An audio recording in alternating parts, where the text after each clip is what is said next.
Deep inside the heart of the Amazon rainforest lies a cave so massive, it defies logic.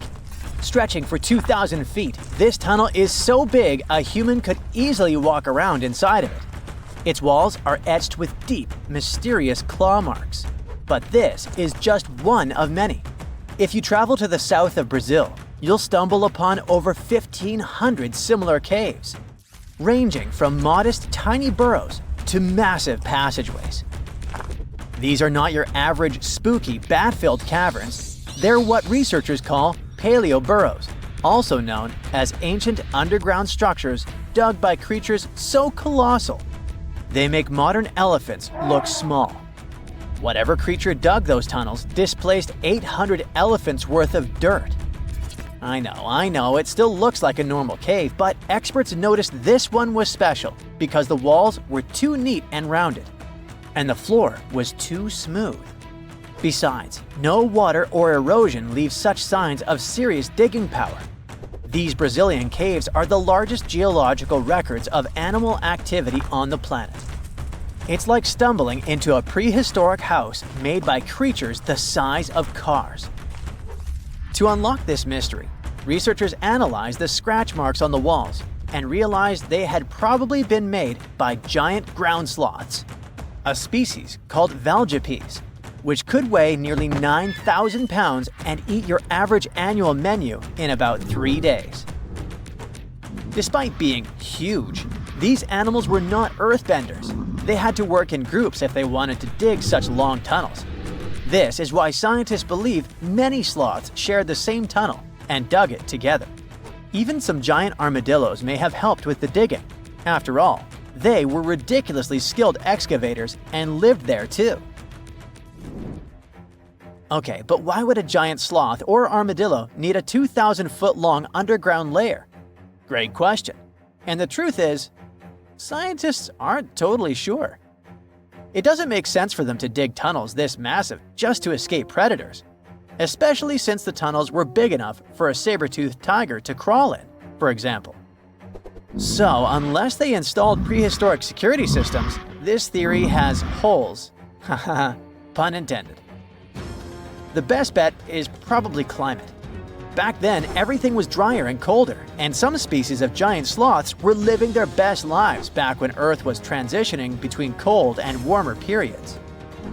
Their big bodies usually protected these animals from temperature changes, but drastic fluctuations probably made them hide in order to survive. Besides, just like modern sloths, giant sloths probably had a hard time maintaining their body temperature, and going underground for a while is a great way to protect your babies and save some energy. After all, the bigger you are, the more energy you spend. Some scientists believe these tunnels might have had rotating tenants. One sloth moves in, digs a bit, leaves some scratch marks, moves out. And sometime later, another one crashes there and adds its own decor touches. A hostel for ancient megafauna. All evidence points to a more timeshare situation than a prehistoric private property. After all, these creatures weren't exactly social butterflies. Most sloths and armadillos usually keep things strictly one-on-one, just mom and baby. Yeah, dad sloth stuck around only for the good part. But you probably noticed one tiny detail here. These guys are not around anymore. They went extinct 11,000 years ago, right around the time humans started to get popular on Earth, when another ice age was ending. In fact, 80% of all mammals that were heavier than 2 pounds disappeared then. The first culprit is, of course, the usual suspect: humans. Around 10,000 years ago, a wave of skilled hunters using distinctive tools like spear points spread across North America. The theory goes that American animals weren't used to this new predator, making them easy targets. Once the big plant eaters started vanishing, the big meat eaters followed. They didn't have enough food to survive, and it wasn't just excessive hunting that caused some damage. Early humans may have also harmed ecosystems in ways that made survival harder for large species. But wait, there's another suspect: climate change. Around the same time, Earth's climate got a major shakeup. The climate was going from super cold to only slightly cold. Just so you know, Earth's temperature was about 46 degrees Fahrenheit, making seasons change and plants perish. And if plants are no longer around, big animals that eat them, like our friends giant sloths, have less nutrition, making them even more vulnerable. Many scientists now think that both human impact and climate change played a role, just in different ways depending on the region. In some places, humans may have tipped the balance. In others, nature itself did the job. Either way, it was a perfect storm that ended the age of giants. Turns out, being huge isn't always a plus. Giant animals tend to live longer and reproduce slowly, which makes them sitting ducks when disaster strikes. Besides, it takes a long time for these guys to bounce back. After dinos disappeared, for example, it took 15 million years for new mega mammals to stomp onto the scene. The last major extinction happened around 12,000 years ago. Not really enough time for brand new massive beasts to evolve. Today's biggest ground animals, like elephants, rhinos, and bison, aren't newcomers. They're actually the tough survivors of that ancient chaos. And, well, at least we still live alongside the blue whale, the biggest mammal ever. But why did some prehistoric animals get so gigantic in the first place? Well, being big has some perks, in spite of all the extinction thing. It keeps you safe from predators and helps you win the fight for food. If plant eaters bulked up, predators had to level up too, just to keep up. And the environment plays a big role. You see, cold-blooded animals might grow bigger in hot places to stay cool, and warm-blooded giants thrive in cold places to stay warm.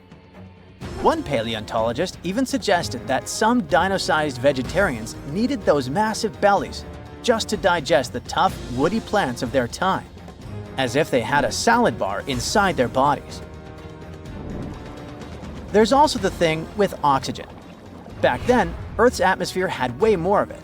That's a big deal, especially for creatures with less efficient breathing systems, like insects. Higher oxygen levels meant their bodies could handle more growth and more activity, kind of like nature's turbo mode. We also have to discuss bones, specifically the lighter ones. Many huge dinosaurs had air sacs built into their skeletons, just like modern birds. This made their bones strong but not ridiculously heavy, meaning they could grow super tall or long without collapsing under their own weight. Those air sacs also helped with cooling down, which is super important when you're basically a walking oven of muscle. On the flip side, modern mammals are limited by gravity and biology. Bigger bodies need stronger hearts, lungs, and blood pressure just to keep functioning, and land doesn't offer much support. This also explains why whales got even bigger than dinosaurs.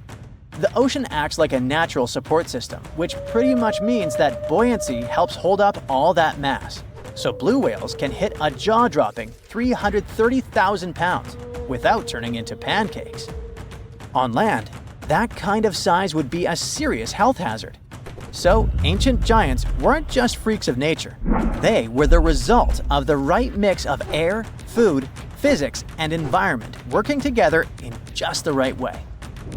The whole extinction event surely is a bummer for giant sloths that worked as gigantic engineers of nature, but it surely prevented us from sharing the planet with insects the size of crows, like some types of griffinflies or millipedes reaching almost 6 feet in length. Yikes! Now, if you'll excuse me, I'm going to appreciate modern sloths. Slow, small, and thankfully incapable of terraforming the landscape and giving me insect-related panic attacks. Scientists have recently discovered Leonardo da Vinci's hidden passages under a medieval castle in Italy. They followed a newly found 15th century sketch by the creator of the Mona Lisa and found one of the unexplored architectural wonders from the age of the Renaissance. Construction of the Sforza Castle started back in 1358, but it was destroyed about a century later during a local crisis.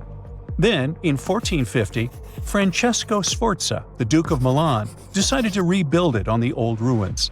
After he passed away, his son Ludovico took over and kept improving the castle. He brought in some of the best artists of the time, including Leonardo da Vinci, to decorate its walls. We can still see Leonardo's frescoes today in the Room of Wooden Boards. While he was working at the castle, Da Vinci also recorded some historical underground passages hidden beneath the outer wall. The drawing, dated between 1487 and 1490, was found at the Institut de France in Paris. The sketch is highly precise, and it proves that Leonardo was really interested in fortification design and was great at documenting existing structures. Historical records show that Ludovico ordered the building of an underground passageway that led straight to a basilica, where his wife was buried.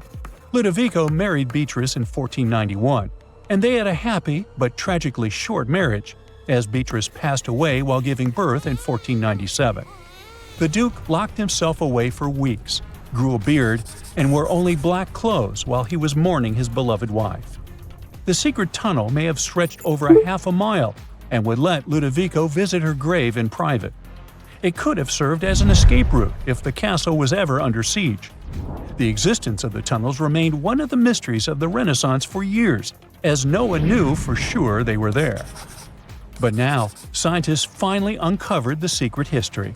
They used a combination of ground-penetrating radar and laser scanning to build up an accurate 3D model of all the structures under the castle. They found the tunnels Da Vinci alluded to in his drawings, and it looks like they may have only been a small part of a whole system of historical underground passages. The goal is to create a complete digital twin of the castle that will not only show all the preserved constructions, but also the ancient ones that are no longer visible. They also plan to add augmented reality to the virtual paths to let visitors discover Leonardo da Vinci's hidden passages. Now, we don't know if the genius actually took part in constructing the hidden passages that scientists recently discovered, but we do know about some other Leonardo da Vinci inventions. He created the first satellite-like map in 1502, long before photography or satellites were even a concept. A famous figure in Italy, Cesare Borgia, invited Leonardo to a small town called Imola, near Bologna, to create a highly detailed map for him. Back then, maps were not very precise, as no one had figured out how to show exact distances on a smaller scale. Instead, people spent a lot of time decorating them with dragons, roses, fancy castles, mountain ranges, flowers, and other artistic details. These maps look more like beautiful paintings meant to be displayed, rather than practical tools for navigation. But Cesare Borgia wanted something truly functional, and Leonardo managed to create something revolutionary in the field of cartography. If you compare satellite images of Imola today with Leonardo's map, the similarities are striking. He captured every alley, curve of the streets, roadways, and even the exact sizes of the buildings. And he did it all by hand, using just a pencil, ruler, compass, and several of his own clever inventions. To gather all the necessary data, the genius walked through the streets for weeks using a large wheel that spun as he moved, recording the distance with a cable. Using the magnetic compass, he determined precise directions. He also developed a tool called the bussola, which measured angles inside a circle. With this, he could track the exact turns of each street and the size of the intersections. He figured out the distances between houses and major roads. Then, back at home, he used his notes and calculations to draw the map to scale with incredible precision. In his work, Da Vinci also used a technique developed by Florentine humanist Leon Battista Alberti. He created a mapping method where you could place an entire city inside a circle using polar coordinates. At the center of the city, 8 straight lines met, representing the main directions of a compass. Leonardo used this system to divide the town into 8 sections. He didn't overlook even the smallest buildings, which made his map one of the most advanced of its time. The Italian genius had a big dream to build a machine that could let people fly. He studied how birds, bats, and kites move through the air and designed a special flying machine. He believed that if he could copy their movements, humans might be able to soar like them. Da Vinci's design looked a lot like a bat, with 2 large pointed wings that stretched over 33 feet wide. He planned to build the frame from lightweight pine wood and cover it with raw silk to make it strong but not too heavy. The person flying it would lie on their stomach on a wooden board in the center. To make the wings flap, the pilot had to pedal a crank with their feet. which was connected to a system of rods and pulleys. There was also a hand crank for extra power and even a headpiece to help steer. As the person moved their hands and feet, the wings would flap and twist, just like a bird's. But there was one big problem. Humans aren't strong enough to make the machine lift off the ground. Even though it might have worked once in the air, there was no way for a person to get it flying on their own.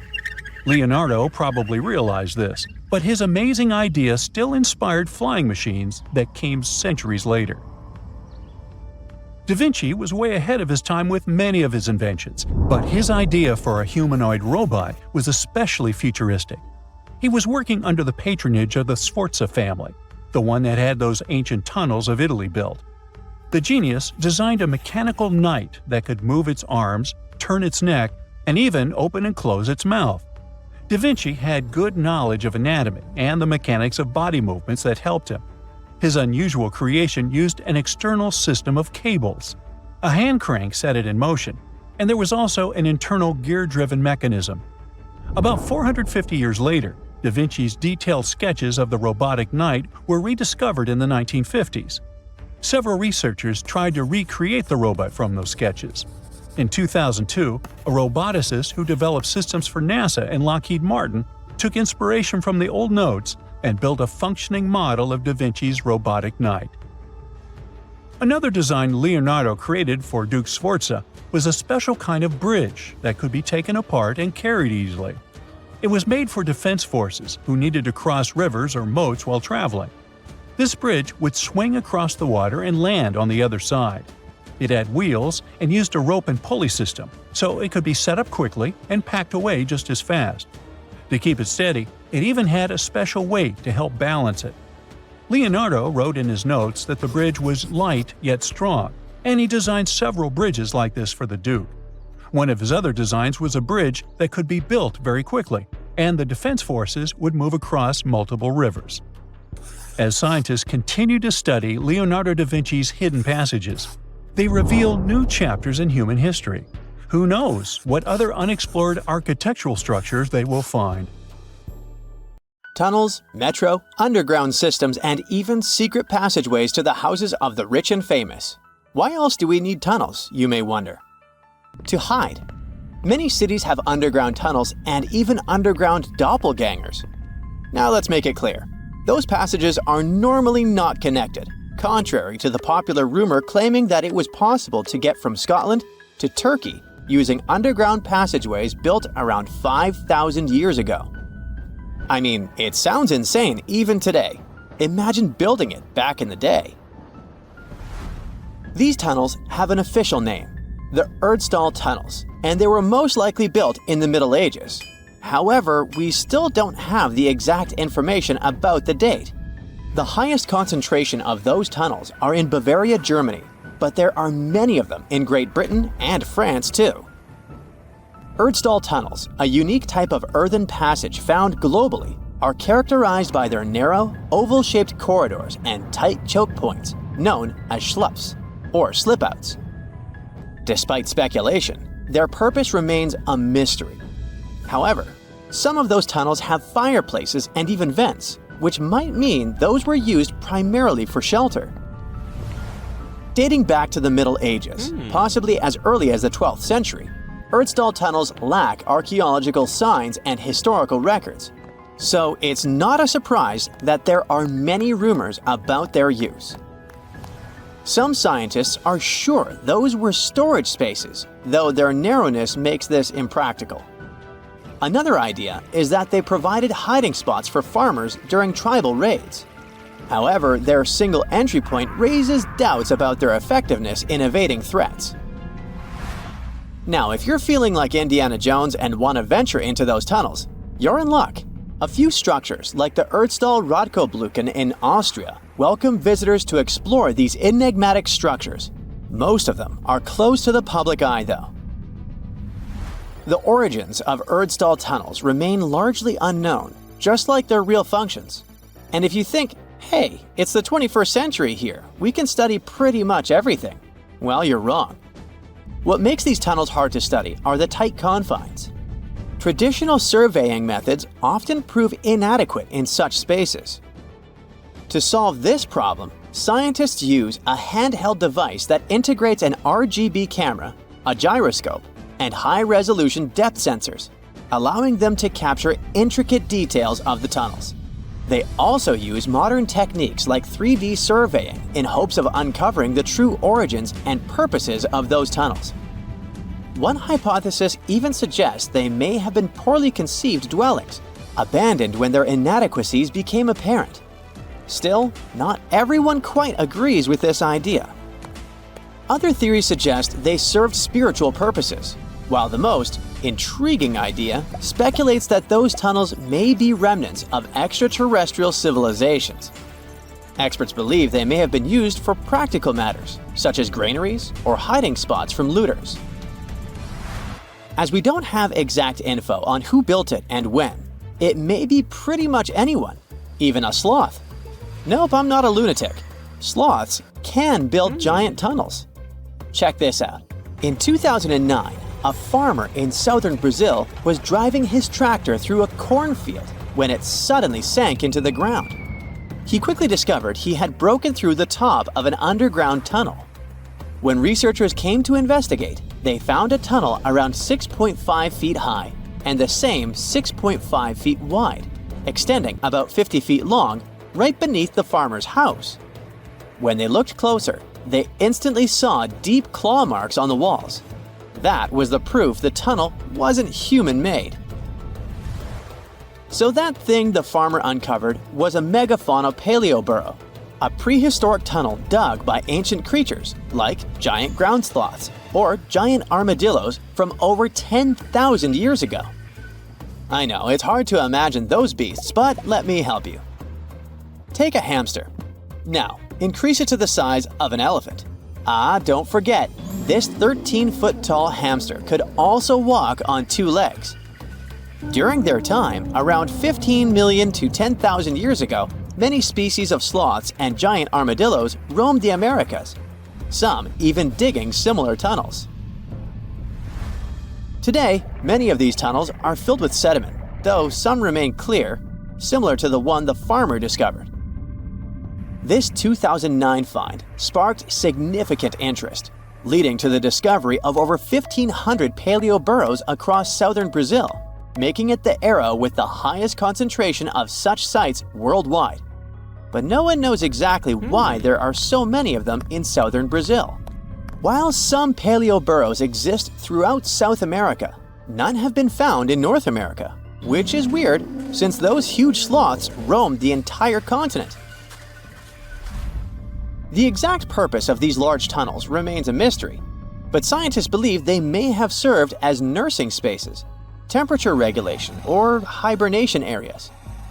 Tunnels likely developed over centuries as successive generations of sloths and armadillos expanded them. Now, let's take a look at fogous.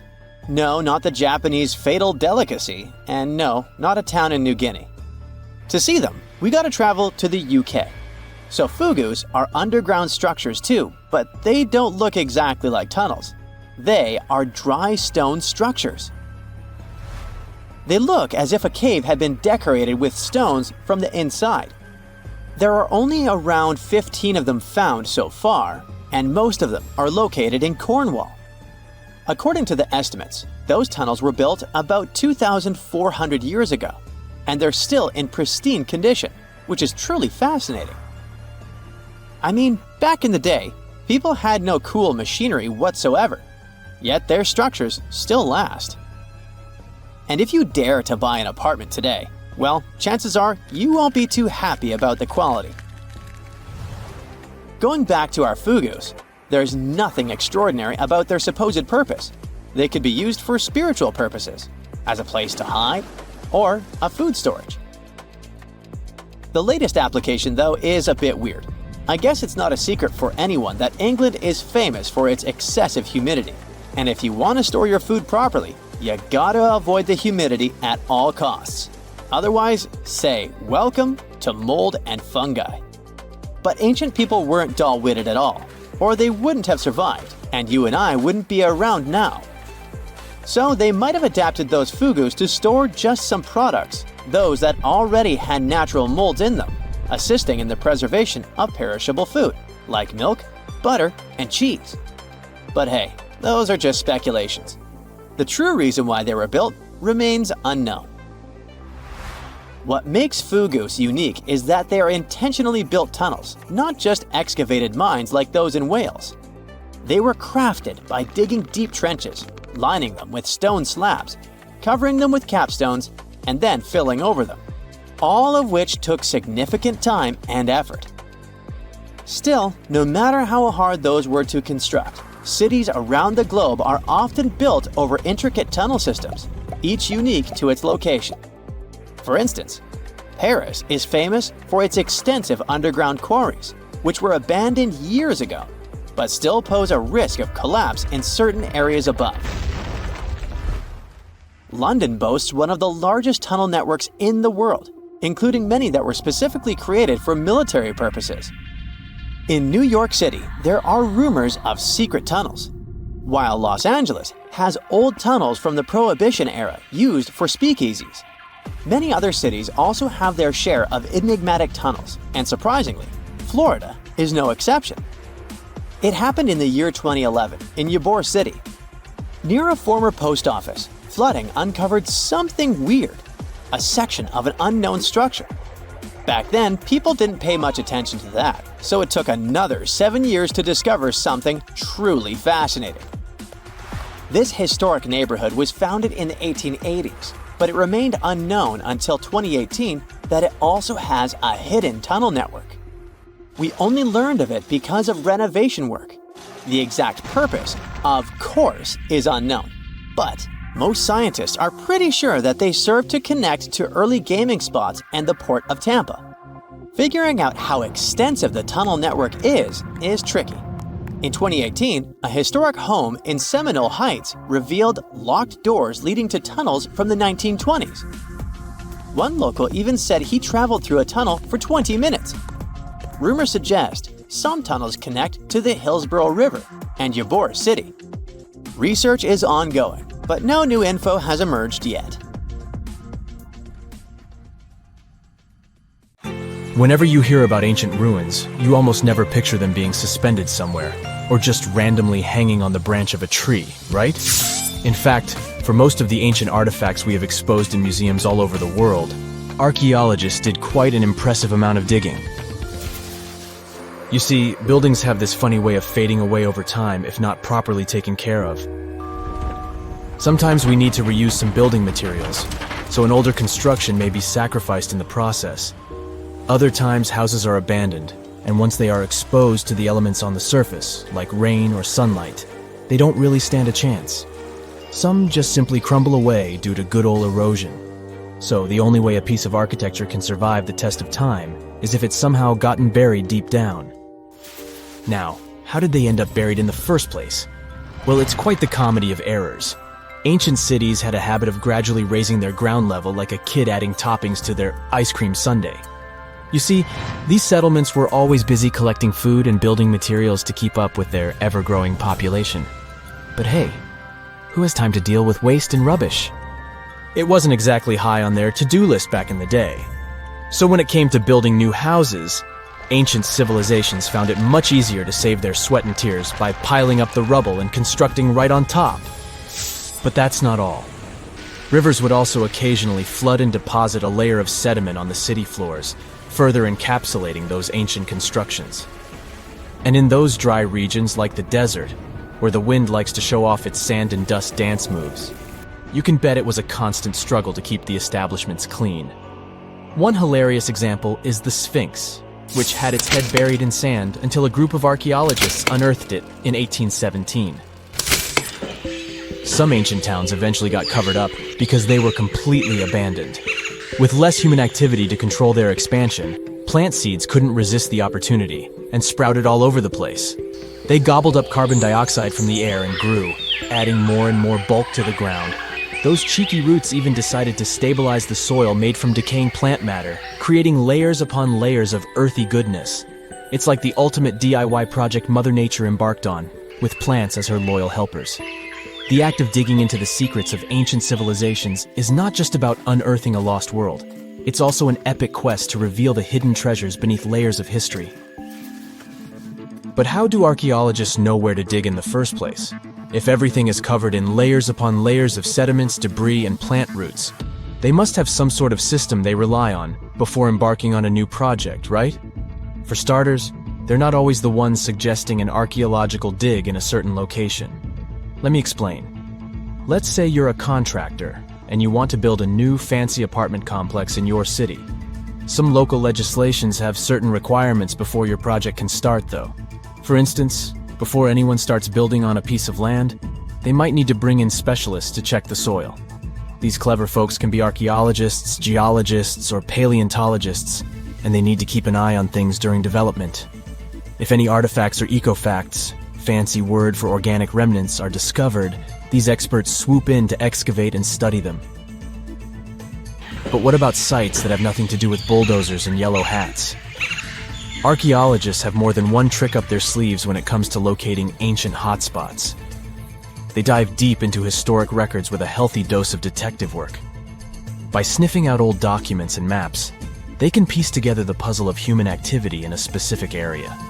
If a site has been visited before, it's even better. Finding records of past excavations or historical accounts can give archaeologists lots of information on where to continue their treasure hunt.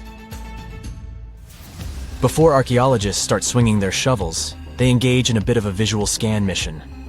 Armed with a grid system, they'll stroll around the site, keeping their eyes peeled for any artifacts that might be hiding just beneath the Earth's upper layer. From groundstone tools to historic glass and even ancient garbage dumps, yes, they're also valuable. These keen-eyed explorers can spot signs of human activity faster than most people. If they stumble upon midden soil, fancy term for a garbage dump, they know for sure that humans once called this place home. Archaeologists don't just rely on their trusty shovels, though.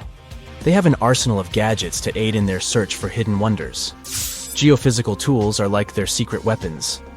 Take the resistivity meter, for example. This clever contraption measures the electrical component of the soil and any buried features or artifacts. A buried wall, for instance, will create a different resistivity reading than the surrounding soil. Magnetometers and ground-penetrating radar work in similar ways, showcasing potential hints of ancient treasures in the soil. And who could forget our trusty old friend, the GPS?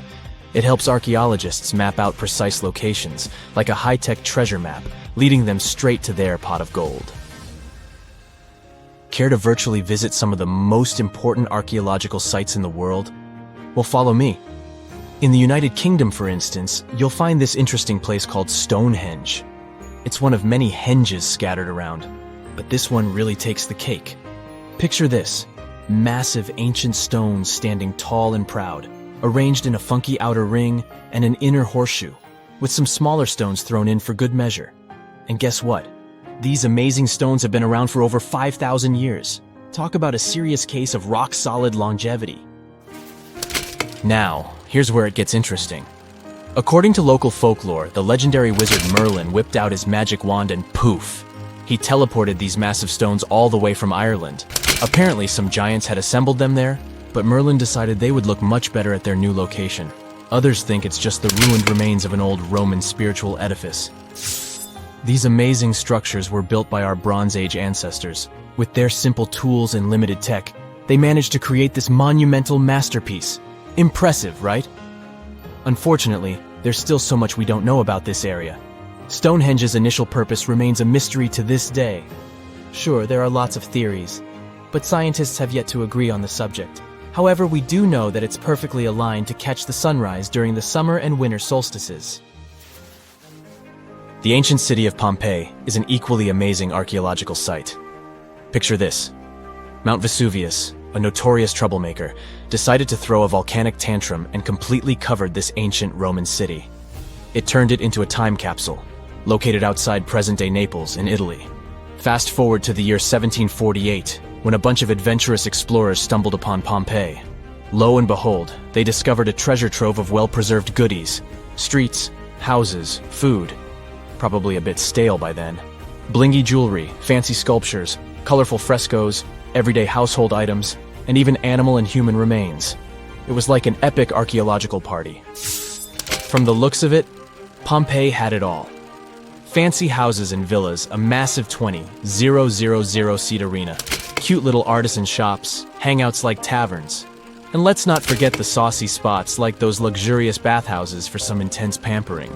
There's also the Sanctuary of Apollo, where people used to gather for their daily dose of worship.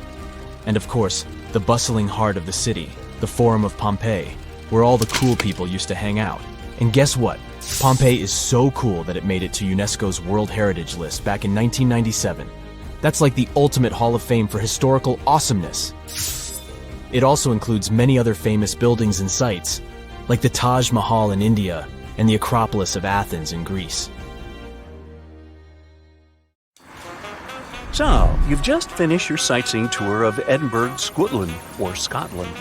It lasted just under an hour, and you're hungry for more. You ask your guide if there's anything else to see, and they start talking about a mysterious underground city.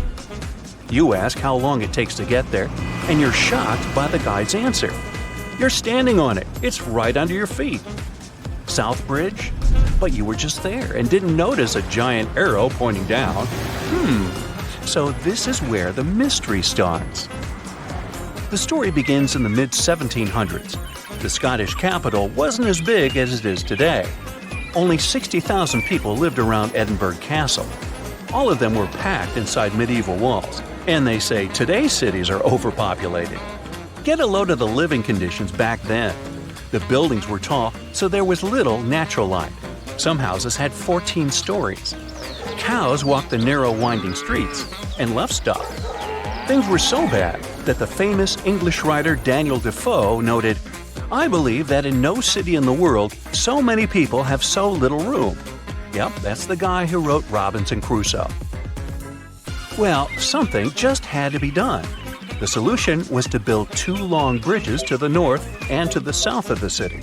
The names they gave the bridges were more descriptive than colorful. The bridge to the north was completed first.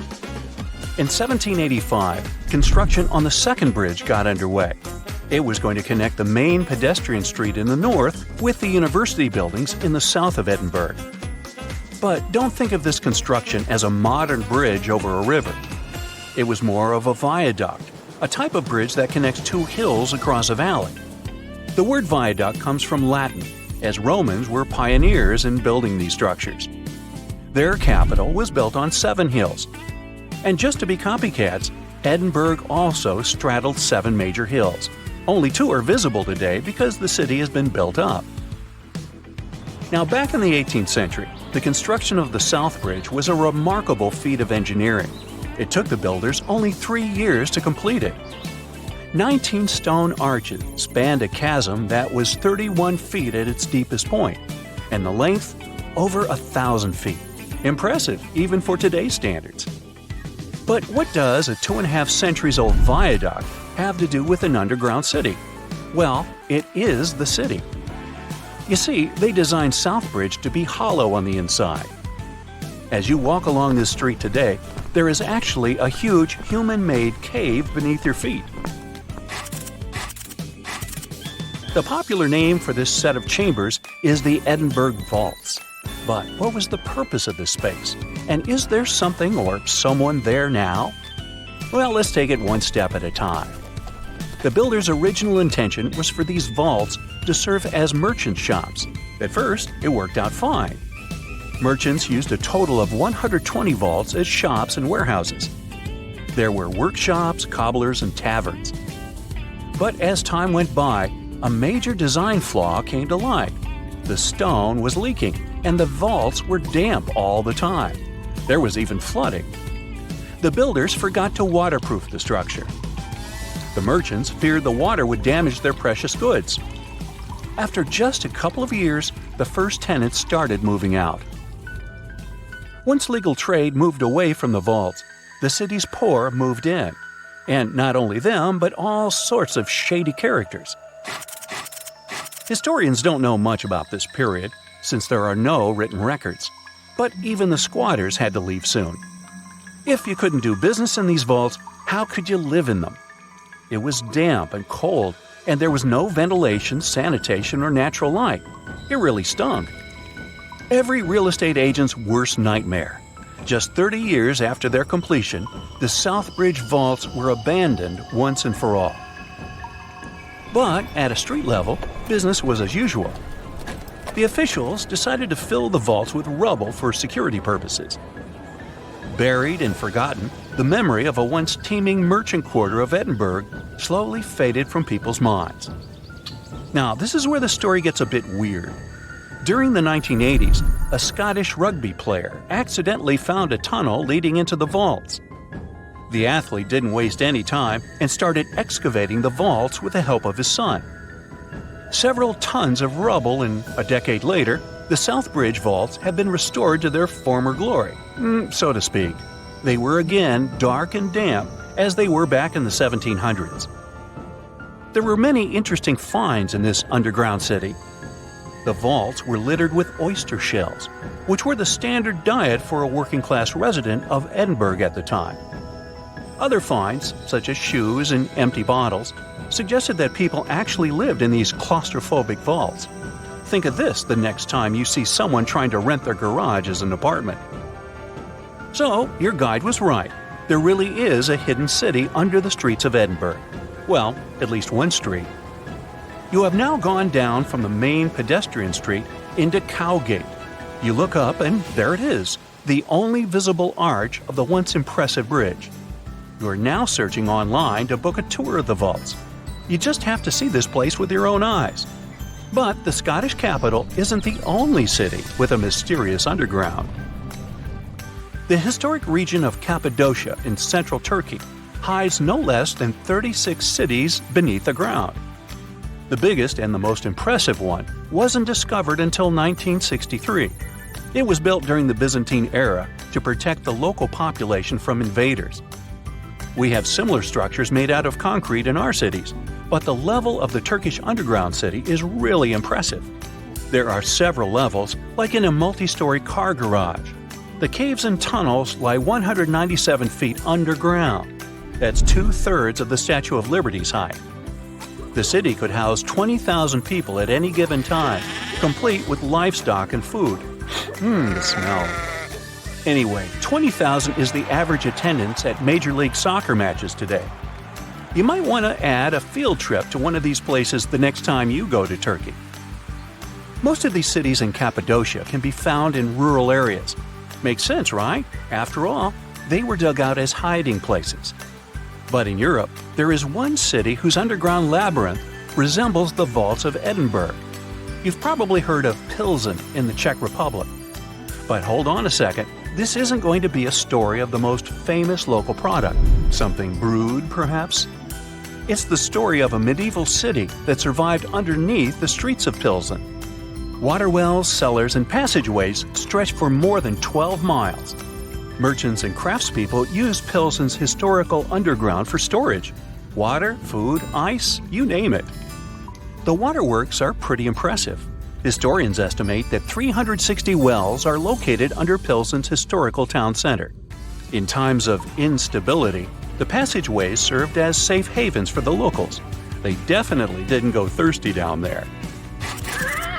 Today, most tourists visit these mysterious underground cities. But in Canada, there's one where people live and work.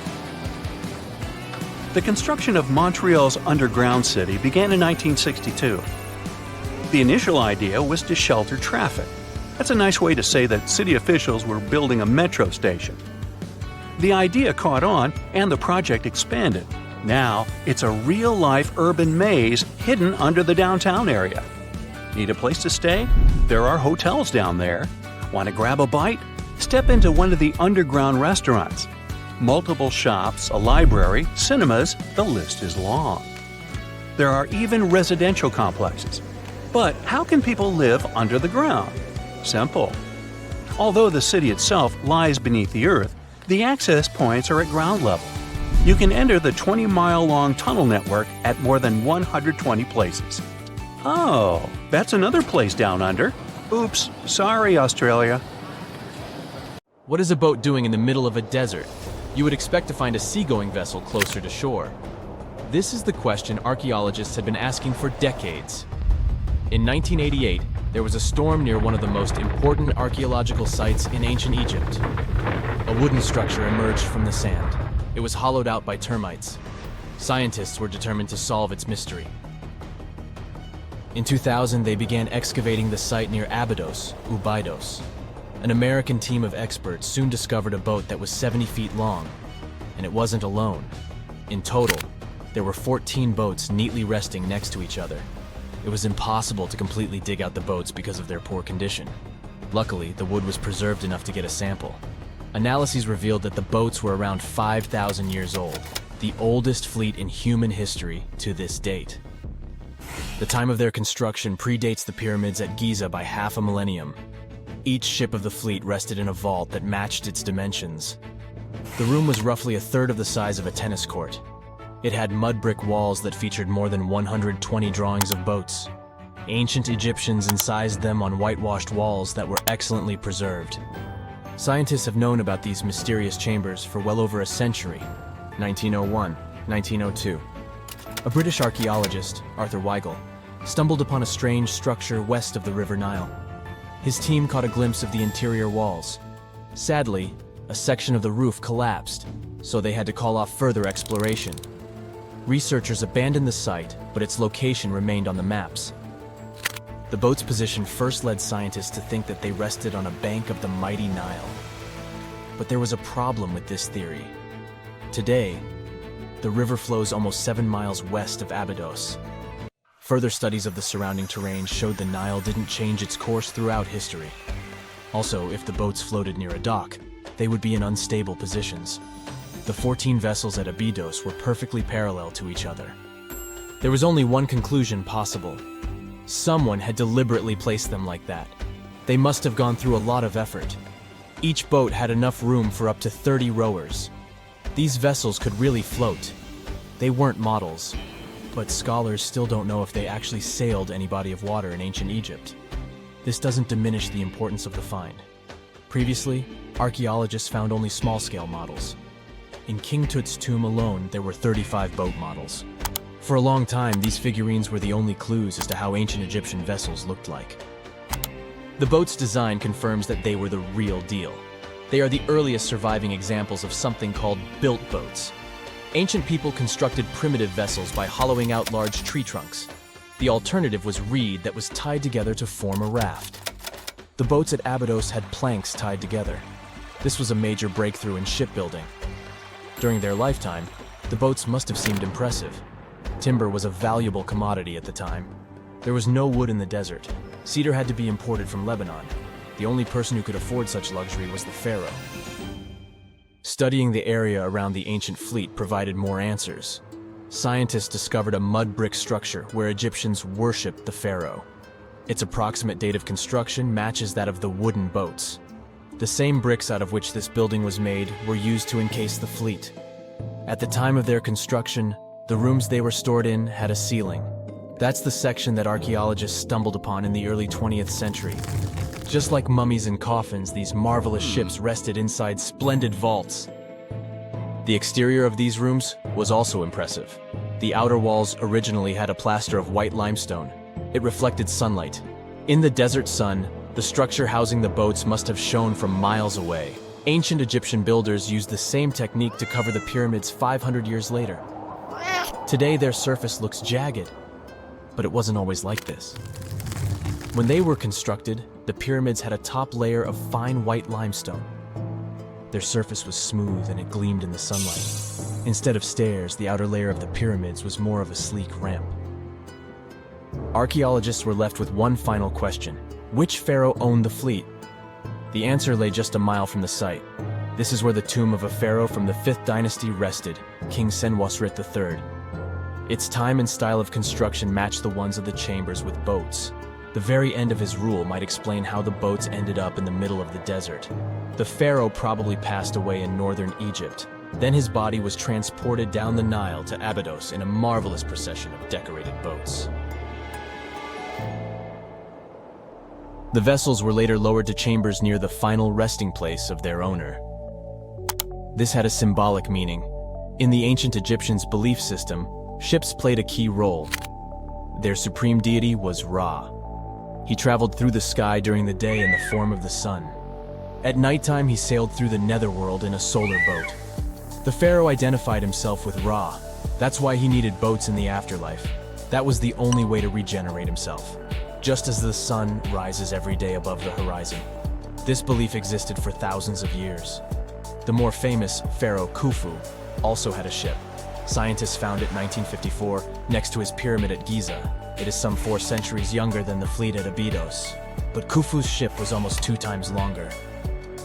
The Great Pyramid of Giza and King Tut's tomb are some of the most famous archaeological finds in Egypt. But there are many more secrets hiding beneath the endless sands of the Sahara Desert. Recently, 2020, archaeologists found a lost city there. They have labeled it as the most important discovery since King Tut's tomb, 1922. The city of Aten is some 3,000 years old. Historians hope it will give them a unique insight into the everyday life of ancient Egyptians.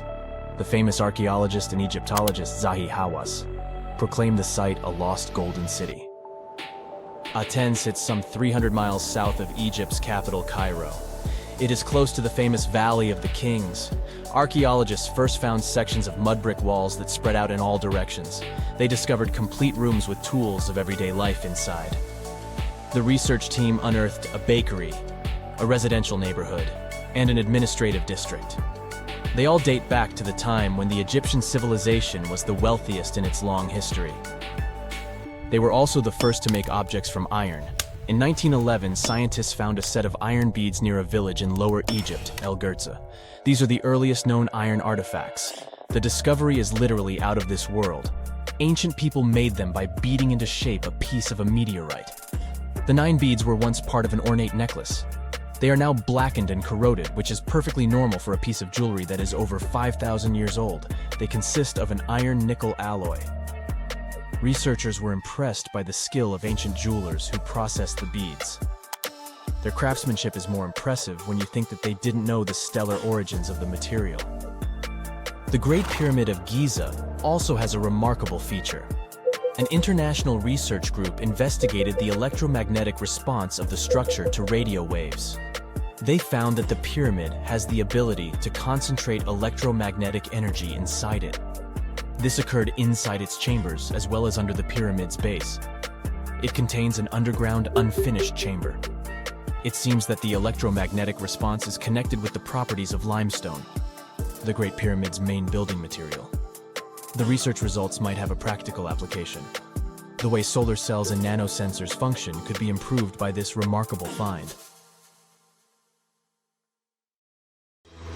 Okay, what if I tell you that the extraterrestrials we all imagine as little green men may actually look like very normal Earthlings and chill in Europe?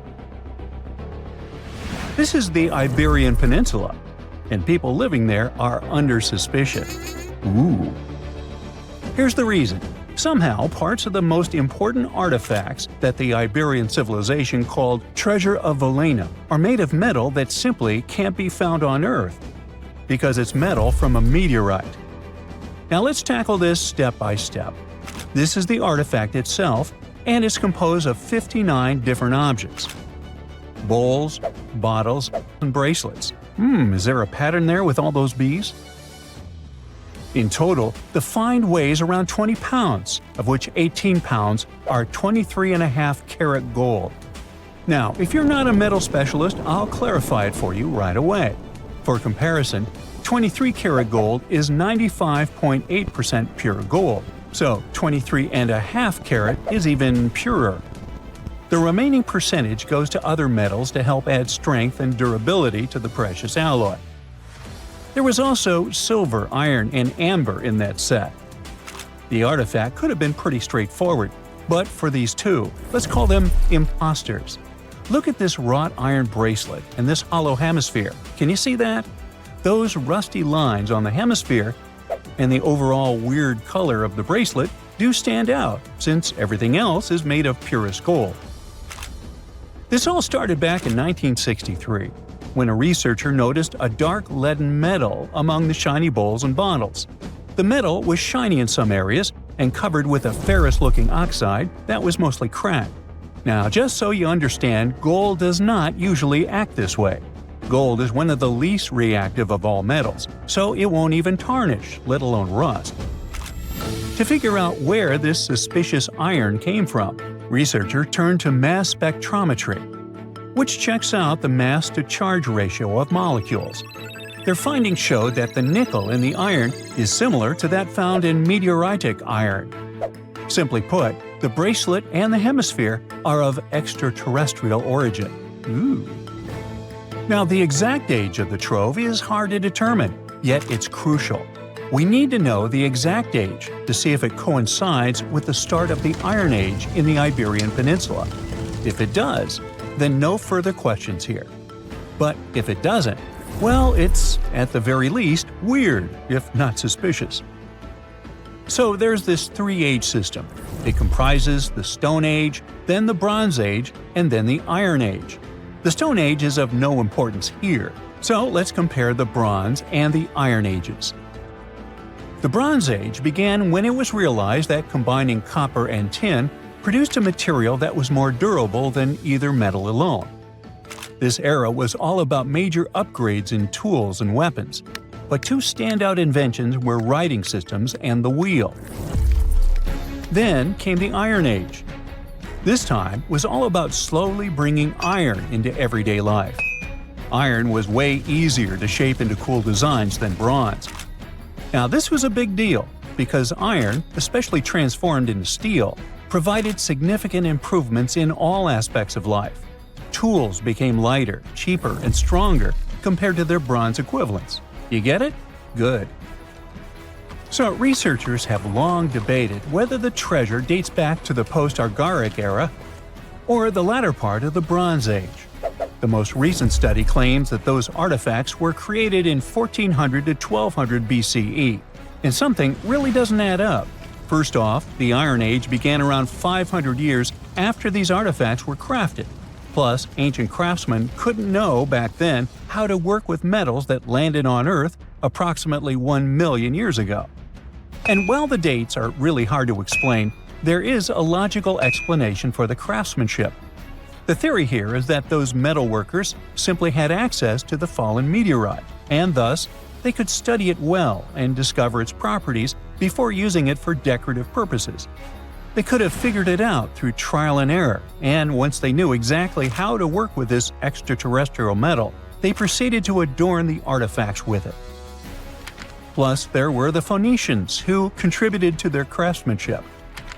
Now, it's true that the Iberian people have been processing metal and making pottery long before the Phoenicians settled on the peninsula. But the arrival of new metalworking techniques and the introduction of the potter's wheel enabled them to produce better quality goods much faster than before. So, we figured out the extraterrestrial origins of the Iberian artifacts. But guess what? This area is still under suspicion. The reason for that is the language they spoke. You see, for most modern languages people use today, there will always be some proto-language. Say for Italian, Spanish, and French, it's Latin, hence their similarities. But wait, Iberian was largely spoken where modern Spain is, so why isn't Spanish similar to it? Well, the truth is, no language today is similar to the Iberian. Maybe only the Basque language, but it's because of some similarities found in their numerical systems. Basque is classified as a language isolate, or simply unrelated to any other known languages, and the only language isolate in Europe. The Iberian language is unclassified. While the scripts written in it have been deciphered to various extents, the language itself remains largely unknown. And look at the alphabet the Iberians had. Looks like it doesn't really belong to our planet. But hold up, this one might be a bit of a stretch. When the Phoenicians came to the peninsula, they brought along their alphabet to the Iberians. But honestly, the Iberians probably weren't keen on just copying someone else's writing system, so they tweaked it until it looked completely different. Let's just say they took some inspiration and ran with it. While linguists can guess to some extent how most characters sounded, actually translating the language is still completely impossible. The Iberian language was non-Indo-European and faded away over 2,000 years ago. and there aren't any similar languages left to help us out. Super frustrating, right? Yeah. We got over 2,000 Iberian inscriptions from tombs, coins, potteries, lead plates, and even cave wall carvings. But aside from a handful of words, we're totally in the dark about what they mean. Now, if we could understand their language, we might have learned that they were great thinkers and all, but we can only contemplate the works of art they left. Iberian culture has a lot of amazing stuff made by talented artisans. We're talking about not just metalwork and ceramics, but also detailed sculptures, textiles, jewelry, and other personal bling. But here's the catch. Making all those luxury items depended a lot on a big farming class. At the heart of Iberian society, most folks were involved in farming and taking care of livestock. Depending on where you were, the types of farming varied. For example, up in the north, they were all about growing grains, while down in Valencia, they focused on producing olive oil and other agricultural aspects. In the west, raising animals was the name of the game. Still, we don't have much information about the day-to-day lives of the many people doing this essential work. Yet, on the flip side, we know a lot about the upper class of Iberian society, who control these agricultural resources and hire the artisans. By the 7th century BCE, we start to see a group of Iberian princes who were living the good life, trading with the Phoenicians and enjoying fancy luxury items. You can spot this elite class in their burial practices. Cremation was the go-to method for funerals among the Iberians, and wealthy individuals were often found in cemeteries with all sorts of lavish goods and funerary sculptures that give us a peek into the fashion and hairstyles of the rich. Interestingly, starting in the 6th century BCE, there was a noticeable drop in the number of recognizable burials, which suggests that these elaborate funeral customs became more exclusive to a small elite. Meanwhile, the fate of the majority, farmers, artisans, soldiers, and laborers, who made up a big chunk of the population, remains a bit of a mystery. It used to be a pretty advanced civilization, but it vanished without a trace. Researchers think it could have been due to some massive earthquake, but so far, we don't know for sure. Well, this eerie Lake Huron discovery may be that it possibly contains the remnants of an entire civilization. Whoa, wait, sounds like Atlantis, right? Well, not exactly. But if there really had been an ancient underwater civilization here, it must have been a pretty advanced one. Around 10,000 years ago, two sharp glassy flakes broke off a stone tool and landed on the ground unnoticed. They stayed buried there for thousands of years, until 2013. Then scientists pulled up a small chunk of mud, about the size of a milk carton, from the bottom of Lake Huron, 100 feet underwater. Inside the mud, they found those same two flakes made of obsidian, a shiny black volcanic glass that forms when lava cools quickly. After careful testing, they realized these flakes came from Central Oregon, which is quite a distance, about 2,500 miles away. They found this prehistoric Great Lakes site on the Alpena Amberley Ridge, an underwater landform that once connected what's now Michigan and Ontario. Back then, it was dry land. Early humans used it to build traps for animals like caribou as the Ice Age faded and the Great Lakes began to form. Now, obsidian was the high-tech material of ancient times. It's super sharp and perfect for making tools. If you study the flakes carefully, it's obvious that humans made them. You can see where they struck them and the feathered edges that come from being carefully chipped. That means people were not only crafting tools here, but they also had access to obsidian that came from incredibly far away. It was likely possible through a huge trade network that spanned across the continent. For over 100 years, people have guessed that ancient societies might have existed beneath the Great Lakes, but no one had proof. That's why work on this submerged archaeological site is so important. A team of researchers has been trying to learn more about the 10,000-year-old ruins and the civilization that left them behind for over a decade now. Lake Huron's icy water acted like a time capsule that help preserve things for thousands of years. So far, researchers have found not only unique stone tools, but also ancient trees with roots still intact and underwater peat bogs that preserved seeds and leaves. It was like an Ice Age version of Pompeii, a scene frozen in time. These discoveries are also helping scientists create new technologies and ways to do underwater archaeology. They've engaged sonars, underwater robots, and divers so far. Now, it's pretty cool that the tools they found on the Alpina Amberley Ridge were way smaller than other tools from the same era found nearby. That might mean a different group of people lived here, and they had their own unique way of life. Even the peat bogs they found, which are about 9,500 years old, hold secrets. They're full of pine needles, seeds, and leaves that could reveal what the environment was like back then. Usually stuff like this breaks down quickly on land, but the cold freshwater preserved it. The Michigan team is working with scientists in Cambridge, England, to extract DNA from the remains.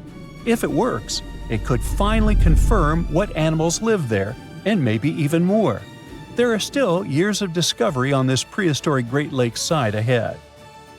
Another famous submerged archaeological site is the lost city of Pavlo-Petri. Archaeologists think it is the oldest sunken city in the world they've found and made official so far. Pavlo-Petri is around 5,000 years old. That means it existed even before the legendary Greek heroes in Homer's stories. Scientists first spotted it way back in 1904, and then mostly forgot about it until 1967, when Nicholas Fleming rediscovered it. He described it as a Bronze Age city now lying under about 10 to 13 feet of water. A year later, he returned with a team of scientists to study the ruins. Over 6 weeks, using just hand tapes and a basic grid, they managed to map out the city. They found that it covered almost 1,000 feet by 500 feet and had at least 15 buildings, courtyards, 5 streets, 2 tombs, and around 37 small stone graves. They also found signs that the ruins continued onto the nearby island of Pavlo-Petri itself. They dug up some amazing pottery, obsidian, and chert blades, and even a tiny bronze figurine that may date all the way back to 2800 BCE. Most of the buildings, though, came from the period between 1650 and 1180 BCE. Then scientists left the site alone again until 2009, when a super team of researchers launched a new 5-year project to really dive deep into the history of Pavlo-Petri. This time, they had digital mapping tools and better diving equipment, so they could explore and even excavate underwater. They found another 97,000 square feet of buildings, including a large hall and hidden streets. Plus, they dug up even more pottery that showed people had been living in the city from about 3000 BCE to 1100 BCE, and that the city once had a population of 500 to 2,000 people. No one knows for sure how the city ended up underwater, but many scientists think it was because of an earthquake, maybe around 1000 BCE, or even as late as 375 CE.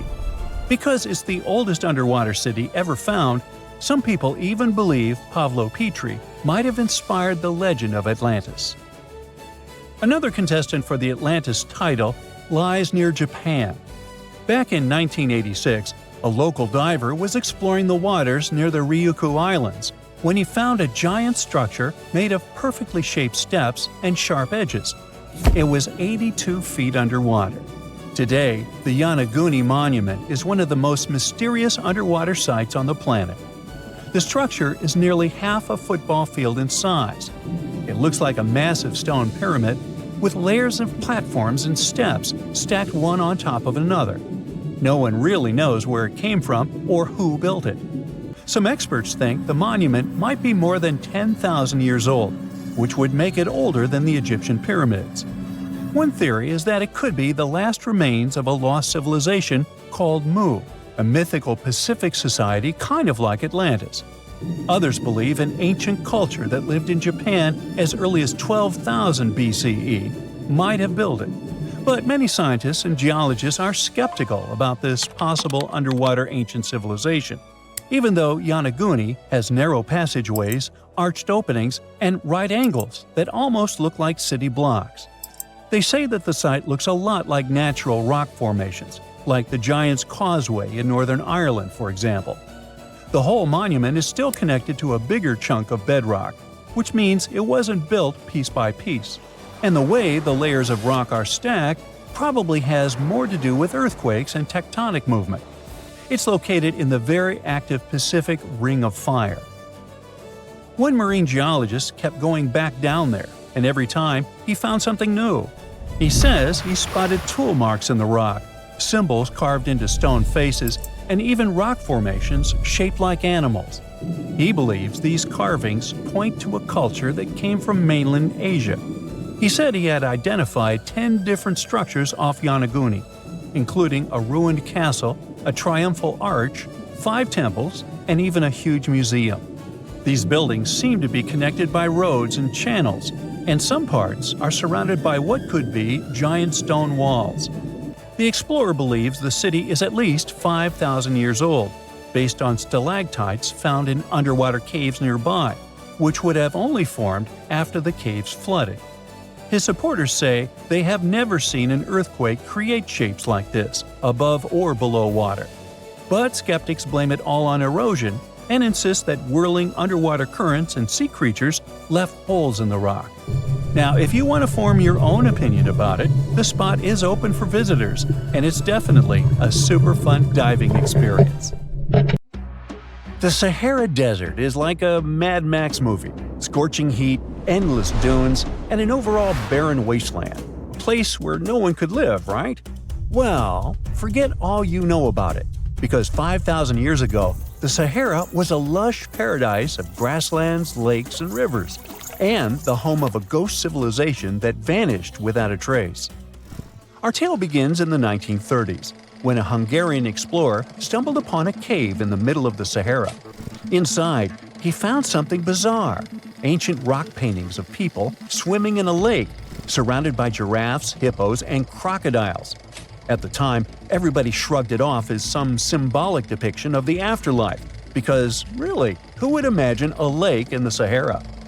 Well, fast forward some 70 years later, when a group of archaeologists made a discovery that flipped the script. In a rock shelter in Libya, they unearthed 15 mummies, along with baskets, ceramic pots, and other everyday items. This may look like prehistoric junk to most people, but to archaeologists, it was like uncovering a key piece of evidence. Those people weren't just passing through, they lived here. You see, those weren't just any mummies. They were some of the oldest naturally mummified humans ever found, dating back over 7,000 years. Take that, Egypt. 2 of them still had readable DNA, preserved thanks to a rare natural mummification process, almost a miracle considering the Sahara's climate's ability to turn everything into, well, beef jerky. Scientists struggled to understand where those mummies came from for a while, because the mitochondrial DNA they recovered was not helpful at all. But thanks to scientific progress, they eventually managed to do a full genome analysis that revealed some weird secrets.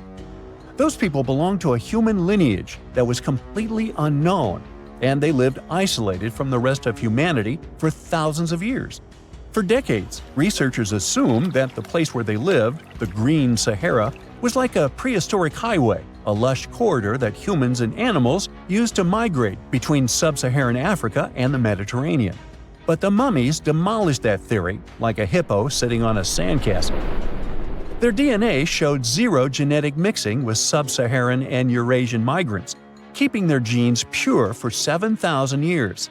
Their closest genetic relatives weren't their neighbors living right below the famous desert, but some ancient hunter-gatherers from Morocco, and even some guys that lived in the Czech Republic, when it wasn't even a country yet, 50,000 years ago.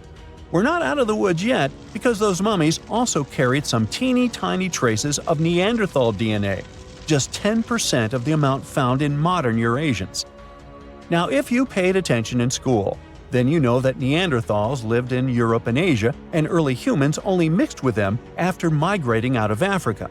But those Green Sahara folks never left Africa. So how did they get Neanderthal genes? The leading theory is that their ancestors mingled with Neanderthals in North Africa 50,000 years ago before settling in the Sahara and cutting off contact with the outside world. Archaeologists also found cattle bones and tools made of stone and wood at that rock shelter, proving that those people led a thriving pastoral lifestyle. This discovery made scientists scratch their heads for a while because, you see, animal domestication was not developed in Africa. So how did they learn it if they never mingled with anyone? Did they have ancient YouTube tutorials? Probably not. The researchers believe they must have traded knowledge with neighboring groups, but just knowledge, no saliva. It's almost too hard to believe that no outsiders mixed with them. After all, who wouldn't want to live in a thriving civilization in the middle of a green paradise, drinking milk, eating meat, and even using animal blood as a protein source? Ooh, yummy. They didn't have to hunt for every meal, thanks to their livestock, and the abundant water made life pretty sweet. And yet, they never married outsiders. Why? Maybe it was a cultural choice to never date outside their own group. Or maybe the landscape itself kept them isolated. This is where scientists place their bets.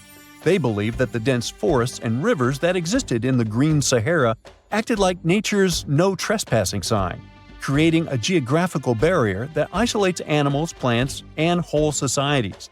This isolation is the reason why their genes were so unique. These guys weren't swapping spit with anyone else. But this genetic time capsule almost didn't survive. For most of the last ice age, the Sahara was even harsher than today, a true dead zone where humans couldn't survive. 70,000 years ago, even the toughest people disappeared, retreating to the Nile Valley and the Mediterranean coast. Why? Because Earth was a climate bully. Massive glaciers stole all the moisture, weakening monsoons until rain clouds barely reached North Africa.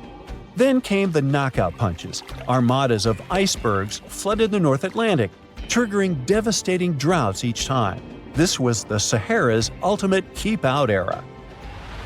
Now, you're probably wondering how in the world the Sahara turned green after all this, and then went back to being a desert again. Well, it all started 15,000 years ago, I wasn't around then, when Earth was shaking off the last ice age.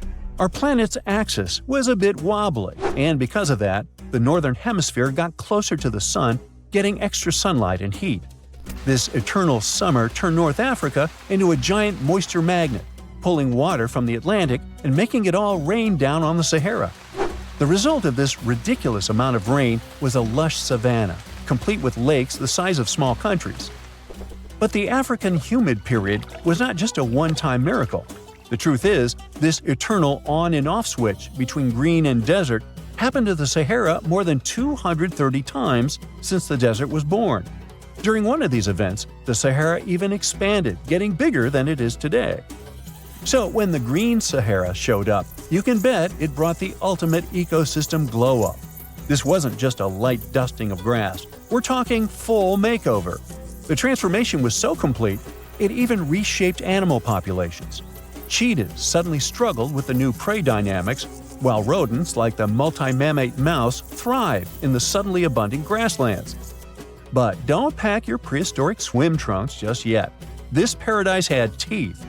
The Sahara was an ecological maze of crocodile-infested rivers, malaria-carrying mosquitoes, and big cats lurking in the tall grass. Crossing it would have been like playing a real-life game of Hungry Hungry Hippos. This is probably why more groups didn't settle permanently. The Sahara's climate cycled between wet and dry every 20,000 years, hardly a stable zip code. For most ancient people, it was smarter to treat the Green Sahara like an all-you-can-eat buffet, grab resources and leave before the desert returned. Still, this Green Sahara period lasted for 10,000 years, giving our mystery shepherds plenty of time to thrive. But around 5,000 years ago, Earth's axis shifted again, the rains moved away, and the Sahara dried up faster than a puddle in July. As the desert returned, the shepherds from the Green Sahara had no choice but to pack up their livestock and leave. Some researchers believe they migrated toward the Nile, laying the groundwork for ancient Egypt, so I guess their legacy lives on. Besides, their pure lineage may be extinct by now, but some faint genes of the mummies can still be found in the people that live in North Africa today. But the introvert mummies were not the only ones using the Green Sahara as an Airbnb. They actually had neighbors just around the corner, in a lakeside village in Niger to be exact. Those people thrived for 5,000 years and left behind the oldest Sahara Desert cemetery, including a man buried in a turtle shell, a grinning Halloween man with filed teeth, and a heartbreaking family embrace frozen in time, victims of the very waters that sustained them. Eventually, those people disappeared too, just like it happened to our antisocial friends. This proves that this desert outsmarts everyone, with a landscape that gives paradise with one hand and takes it away with the other. The lost city of Atlantis may have actually been found. No, really. Two researchers were working in the waters off the coast of Cuba when they discovered the ruins of what looked like an ancient submerged city. That happened about 20 years ago, and yet no one really talks about it today. It's like the authorities just took the research, locked it away in some top-secret room, and decided no one else should know about it. But why? Well, I'm going to tell you. Back in 2001, Paulina Zalitsky, a marine engineer, and her husband, Paul Weinswig, were hired to explore the waters off Cuba's western coast. They had two main objectives: to search for old shipwrecks, possibly hiding treasures like gold and jewels, and to locate valuable oil and natural gas deposits deep underwater. They were using a sonar. Basically, this equipment is like a sound-based radar. It sends out sound waves underwater, and when those waves hit something, like a sunken ship, they bounce back. The system can figure out where and how far the object is just by listening to the echo. So, the couple was scanning the seafloor with this equipment more than 2,000 feet below the surface. And then, out of nowhere, they found something way more interesting than gold or oil. They found stones. Not just any stones. I'm talking huge, perfectly arranged stones. Kind of like a mini version of the pyramid at Chichen Itza, or even better, like a bunch of tiny submerged Chichen Itzas. Yep, they saw that, or at least they think they did. The thing is, sonar doesn't work like a camera. It definitely doesn't record video or take actual pictures underwater. What it does do is create images using sound. And those images are usually just outlines or shapes, kind of like a blurry black and white sketch. It shows you where things are, but not exactly what they look like. And that's exactly what happened back then. The equipment started producing images of these perfectly organized stone structures, and it really looked like some kind of urban development. I mean, the site was just too organized, too symmetrical to be just random rocks. But it sounded too good to be true. I mean, this discovery could totally change everything we know about ancient civilizations on the American continent. So the scientists decided it would be too irresponsible to announce anything without finding more evidence first. And that's why they decided to go back to that same spot. This time they sent down an underwater remotely operated vehicle to actually see what was going on beneath the sea. See? This robot was basically an underwater cameraman. And yep, it confirmed it. There was definitely something strange down there. It looked like an ancient city made of huge, smooth blocks of granite. These rocks were about 8 feet by 10 feet. Some were in pyramid shapes, others were circular. Some seemed to be deliberately cut and then stacked on top of each other, while others appeared isolated from the rest. Together, they looked like they were forming corridors and outlines of rooms. It was like finding large buildings in the middle of an underwater desert. These images were enough for Zalitsky to seal the deal. Back then, she confirmed that this amazing structure, her words, could have been a large urban center. Again, her words. Then the couple started to speculate. They said that these structures were probably built more than 6,000 years ago, which would make them older than the Great Pyramids of Egypt. It's even older than the famous Maya, the civilization that used to live in the Americas and is known for their ancient and advanced temples. The research also suggested that these structures might belong to a civilization that lived on the American continent thousands of years ago, and that we didn't even know about. This supposed civilization once thrived on a 100-mile land bridge connecting Cuba to Mexico's Yucatan Peninsula. But then, something catastrophic happened. According to their theory, the Earth's faults shifted beneath the surface, leading to a massive earthquake. Then, in the blink of an eye, the entire bridge was destroyed. The land was swallowed up by the sea and ended up at the bottom of the ocean, and this civilization disappeared. Of course, all the connections to the famous Atlantis myth got the media totally hooked on the story. News websites ran headlines like "Lost City of the Caribbean Found" and "Atlantis Found in Cuba." So, could that really be Atlantis? I mean, did they finally find the remains of this supposedly super advanced and lost civilization? Well, it's hard to say. From the start, part of the scientific community wasn't buying into the story too much. First, there's the issue of the date. Saying that this civilization existed at this spot at least 6,000 years ago just wasn't very credible. Then, some European archaeologists argued that the stones they found using sonar might just be natural limestone, not perfectly sculpted granite. And third, it was too deep. Even with the whole theory of earth faults opening up and swallowing everything, it's still hard to explain how an entire city ended up so deep in the ocean. For comparison, there is Heraklion, a real ancient Egyptian port city that got submerged. Today, it is only about 19 feet underwater. But this so-called Atlantis city is at depths between 2,000 and 2,460 feet. See how that's totally different, right? People think it would have taken around 50,000 years for such stone structures to sink to the depth where they are said to be found. And according to experts, none of the known civilizations from that long ago had the ability to build such structures. But for Zalitsky, yes, it was possible. She still believed in the fault theory to explain how this land ended up at the bottom of the ocean so fast. Big movements of the Earth's tectonic plates are usually followed by things like volcanoes and earthquakes. So, according to her, it's a powerful event, and the island sinking could have happened really quickly. This earthquake theory could also explain why some of the megaliths on the seafloor look organized while others don't. But to really prove any of this, they needed a specially designed robot to go down there again and take samples of the rocks and sediment. That way, they could figure out how old the rocks were and maybe even find signs of human life, like carvings, sculptures, or artifacts. The problem is, drilling into those structures isn't easy. They look like granite, and drilling granite that deep underwater is seriously tough. And more than anything, they needed money to do it, a lot of it. So maybe they just never got the funding. Because even with all that initial hype, no further explorations or studies were ever reported.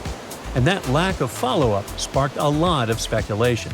Some people even wondered if the story got shut down on purpose, like maybe the authorities wanted to keep something top secret. As if this underwater city was built by some kind of higher extraterrestrial being, and they just don't want us to find out. But truth be told, the strongest argument for saying, yeah, that is definitely a lost city, is that nature supposedly couldn't have built something so symmetrical. Geologists did try to find natural explanations, or at least similar examples from other parts of the world, but they came up short. Still, just because we haven't found a clear natural explanation doesn't mean there isn't one. Nature can create some pretty wild and unexpected stuff, so honestly, that whole too perfect to be natural angle is kind of a weak argument. What most likely happened is that experts just weren't convinced it was actually a sunken city, and that's probably why no one followed up on their work. Over time, the buzz faded, the story disappeared, and the site slipped back into silence. And without more data, the true nature of those underwater formations off Cuba's coast is still a mystery. Antarctica wasn't always a frozen wasteland. A long time ago, it was full of life, and 56 million years ago, something terrifying stalked its jungles. A giant flesh-eating bird. It was around 6 feet tall and weighed as much as a lion. For millions of years, nothing could challenge it. So why did it disappear? And could there be even bigger predators still hidden beneath the ice? Paleontologists found 2 massive claw bones in Antarctica, sharp, curved, and powerful, belonging to this bird. They were dug up from the Epresian-aged rocks of Seymour Island, which means they're around 40 to 50 million years old. Their shape left no doubt. These were the so-called terror birds. Their scientific name is Forus raceti, some of the most fearsome predators to ever walk the earth. They were flightless and didn't even need wings. Instead, they could sprint at breakneck speeds, like ostriches from a nightmare. For millions of years, these birds ruled South America. But now, for the first time, their presence has been confirmed in Antarctica. No surprise here. Back then, South America and Antarctica were still connected, allowing animals to easily commute between continents. So these birds probably migrated south to adapt to life on Antarctica's prehistoric landmass. It didn't just survive here, it thrived. But at some point, this nightmare of an animal vanished. Why? Most likely because of the temperature changes. Antarctica was cooling, slowly turning into the frozen wasteland we know today. Its prey may have declined, leaving the predator without enough food. Eventually, it disappeared, leaving no descendants behind. Researchers hope that they'll find a complete skeleton eventually. They're also wondering where there might be even bigger species waiting to be discovered. Perhaps these birds evolved into a completely new Antarctic lineage. But for now, all we have are two giant, creepy claws. People often think that there are almost no animals or plants in Antarctica. But that's not true at all. Penguins waddle around, and forget the cute tiny ones. Antarctica used to have 6-foot-tall monsters. The emperor penguins are the largest penguin species alive today. They can dive over 1,800 feet deep and hold their breath for over 20 minutes. There were giant ancient penguins around 38 million years ago. They were the size of humans. Fossils show they had long, sharp beaks, making them terrifying hunters of fish and squid. The fish there are also absolutely fascinating. Forget giant squids. Colossal squids are nightmares even bigger.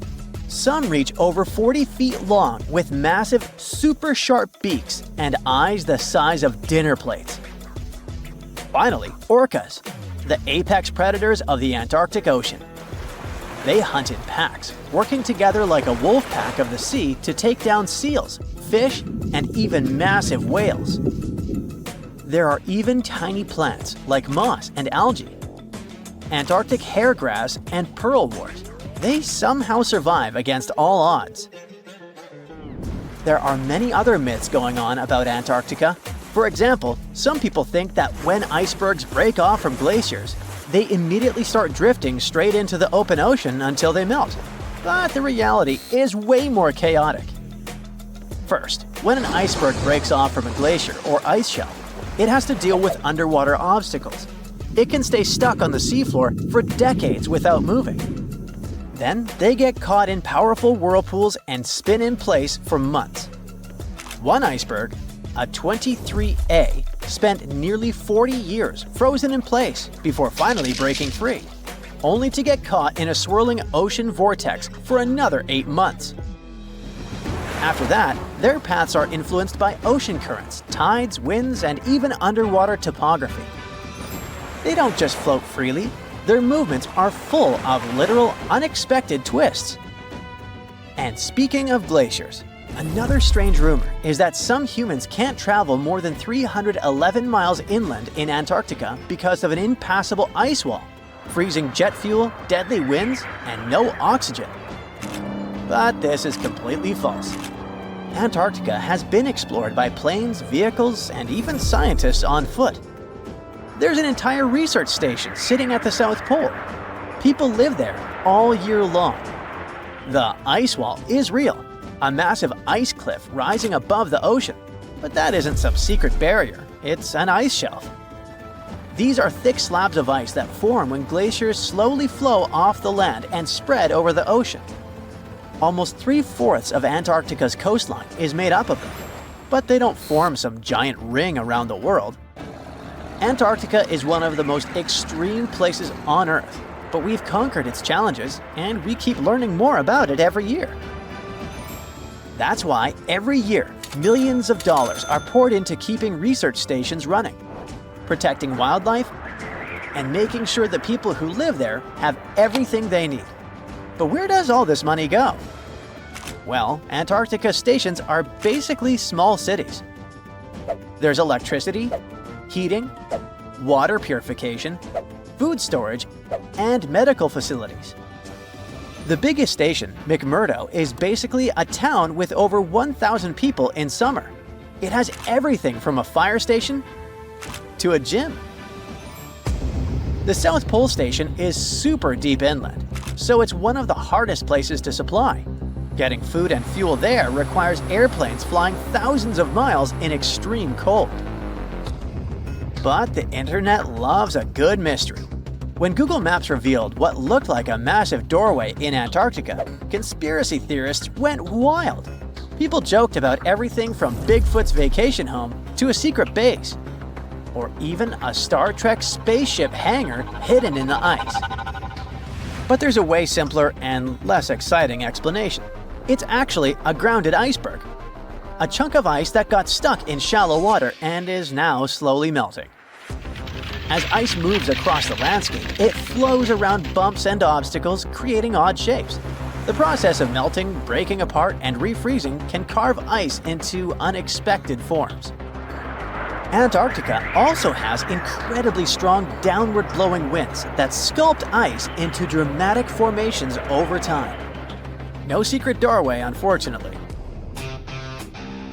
And speaking of doors, for years, Ushuaia, Argentina, has been called the gateway to Antarctica, the last stop before the icy continent, the place where expeditions begin. But there's another option. Punta Arenas, Chile. Let's compare them. Ushuaia is closer to Antarctica. It's the top departure point for tourists going on cruises. But no regular flights to Antarctica. No major scientific bases operating from here. It's basically controlled by the military, which refuses to allow private flights, only commercially operated ships. Yes, Punta Arenas is further from Antarctica, but 22 countries and global organizations use it as their main base. There are regular flights to Antarctica happening there every year. Private airlines can actually operate here, making it the real air connection to Antarctica. Ushuaia may have the best location physically, but Punta Arenas actually runs the show. Argentina made a huge error in picking its Antarctic airbase. Instead of setting up a simple, accessible base at sea level, they built Marambio Base, very high on rough terrain, completely impossible to reach by land. Everything has to be flown in by helicopter, making operations slow, expensive, and frustrating. For 50 years, Argentina stubbornly stuck to this bad decision, while Chile set up efficient, well-planned bases that the world now uses. If things don't change, Ushuaia will be nothing more than a tourist stop. But what's terrifying is that Antarctica seems to be returning to its past. It's supposed to be the coldest place on Earth, but something shocking happened just recently. For the first time in recorded history, temperatures in Antarctica broke 68 degrees Fahrenheit. This continent is buried under miles of ice. Usually, temperatures there can drop to minus 112 degrees. But in the winter of 2020, scientists recorded an insane 69 degrees on Seymour Island, hotter than many places in Europe at that time. Scientists believe there are several reasons for that. First, there are changes in the way heat moves around the planet's waters. Second, melting permafrost due to the planet warming. It looks like the climate is changing faster than expected. So what comes to your mind when you hear the word Antarctica? Most likely, cold, snow, ice, and penguins. Yet, this is one of the least explored regions in the world that hides many strange and unique things. Check them out. You don't have to go to Antarctica to see this weird thing. All you need to do is open Google Earth and move to one of the southernmost islands of Antarctica, King George Island. Recently, internet users have noticed a large and pretty strange cave entrance there. Where does this wide, dark passage lead? People started making suggestions. It's the entrance to a secret base or some laboratory. This is the part of the spaceship that crashed there thousands of years ago. This is the door to the ancient city of Antarctica. Perhaps there's a giant rock mountain with an ancient cave beneath all this snow and ice. Well, there's some ideas. Users have calculated the approximate dimensions of this cave. It might be about 74 feet high and 250 feet wide. You could hide a Boeing passenger jet in there. Nature probably created this entrance. This is a logical explanation, but there are two strange factors. First, take a look at the foot of the mountain. It seems that there are steps there. They're dark in color, as if they're made of stone. And if you look closely, you can notice something similar to human footprints. Has anyone entered this cave? Or maybe someone is still living there now. The second oddity is the disappearance of the mysterious finding. For the first time, people noticed it in a Google Maps snap in 2007. Then the entrance disappeared. Then it reappeared a few years later. After that, it vanished. And in 2022, people saw it again. Perhaps old snow melts, a new layer falls, and then the wind blows it away and the cycle repeats. But the alleged steps leading deep into the cave make one doubt the natural origin of this tunnel. You can easily find the coordinates on the internet and visit the cave via Google Earth. You might see something there and tell the world. There's another strange thing people discovered with the help of Google Earth. In 2020, one user found a strange object that looked like a giant ship 100 miles off the coast of Antarctica. It was covered with ice and snow and lying on its side. It looked like a cruise ship. You could notice the windows, the deck, and the bridge. But not all people agreed with this. Some claimed it was a spaceship. Others said it was some kind of secret building. The user who first noticed the ship stated that its size was about 400 feet, which is the perfect length for a passenger vessel. But what is this ship doing in such a remote place in the middle of a glacier? How did it get here? Who was its captain? No one has found the answers to these questions yet. In 2016, people using Google Earth discovered a photo of an unknown sea monster floating off the coast of Antarctica. This creature resembled a giant squid with a length of about 200 feet. This is slightly shorter than 3 train cars. Just imagine this kraken swimming in Antarctica's dark, icy waters and dragging to the bottom everything it meets on its way. Maybe it's the great and terrible Chulu, or one of its offspring. You will quickly notice this blood-red waterfall among Antarctica's endless, dazzling white landscapes. Don't worry, it's not blood. For many centuries, the waterfall has been painting snow in a bright red color. The stream flows straight out of a white iceberg. Let's look inside and find out what's happening there. Millions of years ago, there was a small crystal-clear pond, but then a glacier formed around it. A thick layer of ice and snow blocked sunlight, heat, and oxygen access. For millennia, the reservoir remained in this cold vacuum. But at one point, the water made a hole in the icy wall and broke out. When this salty water comes into contact with oxygen, it immediately turns scarlet or rusty. Antarctica is the only place where you can find such a unique natural phenomenon. One of the driest places on Earth is located in Antarctica. It's one of the most lifeless deserts in the world, the McMurdo Dry Valleys. In this desert, you won't see the scorching sun, hot sand, and cacti. A desert means a place with a lack of precipitation and life. The McMurdo Dry Valleys meet these parameters. But this place is also unique for Antarctica, since you won't find glaciers there. Despite the frost, ice can't form in the desert because it hasn't rained for millions of years there. It also never snows. A strong wind coming from the mountains reaches speeds up to 200 miles per hour. It would be difficult for you to stay on your feet there. The wind is filled with moisture. It heats up and evaporates all the liquid and snow in the desert because of its high speed. Only dry air reaches the ground. But you can find several lakes there. They don't freeze, only thanks to the high concentration of salt. The water is so salty that large life forms can't develop there. But scientists have found microscopic organisms near the lakes. 20 million years ago, Antarctica was filled with swamps and trees and swarming with insects and animals.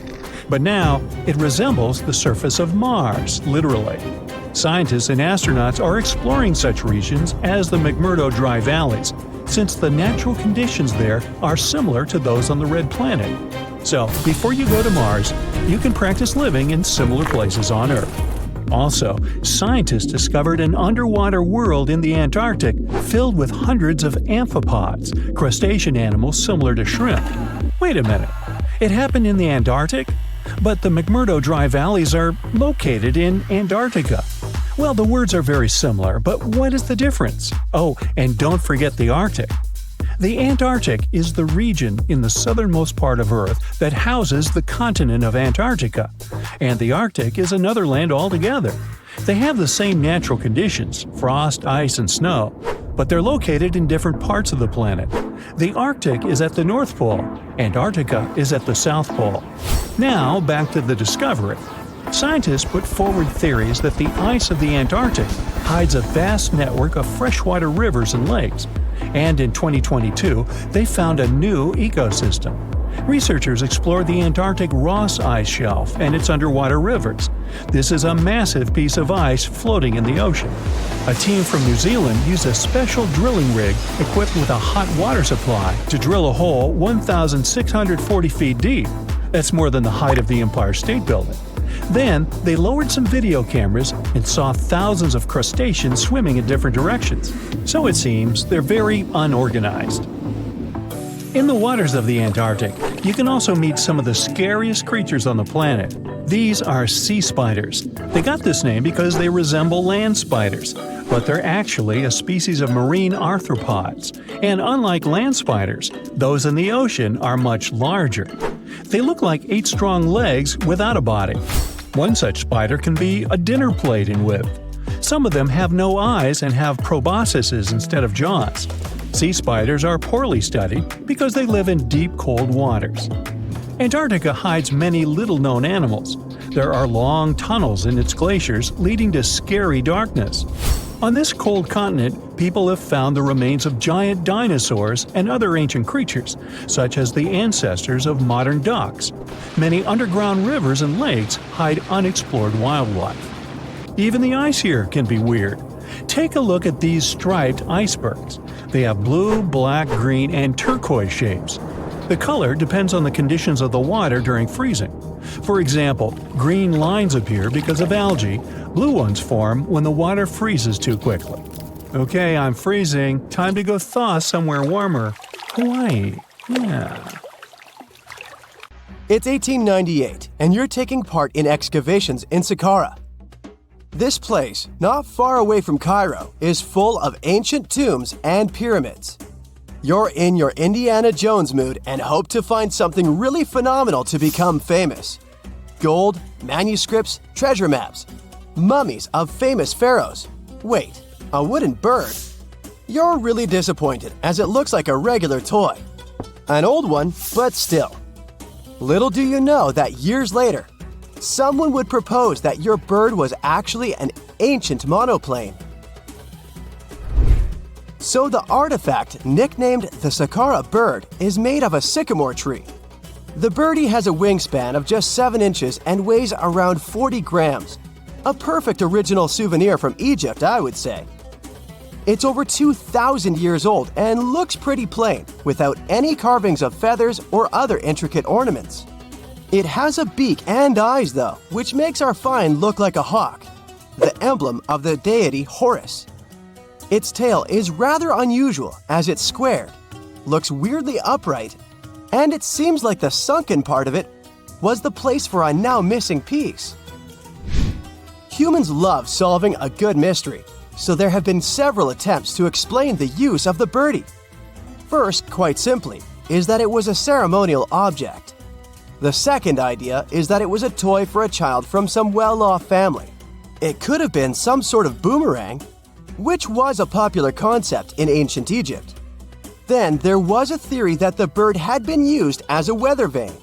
But this one has been debunked as the figure doesn't have any holes or markings, except for the one made at the museum in Cairo to fix the exhibit on a stick. So there was no way to hang it in the past. Almost a century after the bird was found, Egyptologist Dr. Khalil Masiha proposed a new theory that it could have been a model of a monoplane. He believed the bird was missing a horizontal tailplane. Otherwise, it had its wings set at a right angle, similar to that of modern planes. It could have worked to generate the aerodynamic lift necessary for flights. Dr. Masiha also claimed that it was common at that time to place miniature models of technological inventions in tombs. So, did the ancient Egyptians really invent the plane in 200 BCE? That would make the Wright brothers, who are considered the inventors of aviation, really upset. They made one of their first flights only in 1903. There's just one way to know for sure, and that is to test the model. But you know, the ancient museum in Cairo would unlikely let one of their cherished exhibits fly around like a toy.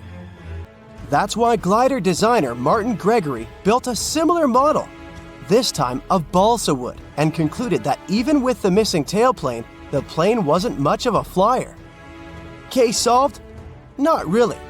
This didn't sound convincing enough to the History Channel, so they invited an aerodynamics expert to build another replica of the bird. He tested it in weather conditions similar to those in Egypt and was impressed with the little plane's abilities. So, if they did invent the prototype of a plane back in the times of pharaohs, it would be a good example of an oopart. That's an out-of-place artifact, an object that's way ahead of its time in terms of technology or history. And the Saqqara bird isn't the only example of such a revolutionary concept. In 1901, a group of divers retrieved the Antikythera mechanism from an underwater shipwreck near the Greek island of Antikythera. It's been dubbed the world's first analog computer, and it's currently dated around 100 BCE. The bronze mechanism could tell the position of the sun, moon, planets, and stars, as well as the lunar phase, the dates of upcoming solar eclipses, and even the speed at which the moon moves through the sky. No one's sure who used it and how or where it was made. But it's obvious that it's extremely precise and way too advanced for its time. The first flushing toilets in the world were invented in the middle of the 20th century. Just kidding. The ancient Minoans on the Mediterranean island of Crete and the Indus Valley civilization both came up with this brilliant invention at the same time, around 4,000 years ago. The plumbing and sanitation were so well done that no one managed to design anything better until 2,000 years later. One ancient Minoan lavatory was discovered at the Palace of Knossos. It looks like it had a wooden seat set over a tunnel that directed water from a rooftop reservoir to an underground sewer. Other varieties got water from jugs. Only the super rich people could afford all this glory. So if you wanted to shop for real estate back then, the flushing toilet would be a telltale sign you were in the rich neighborhood. Automated doors became a cool, seemingly new invention back in 1931. But the technology behind them is actually much older.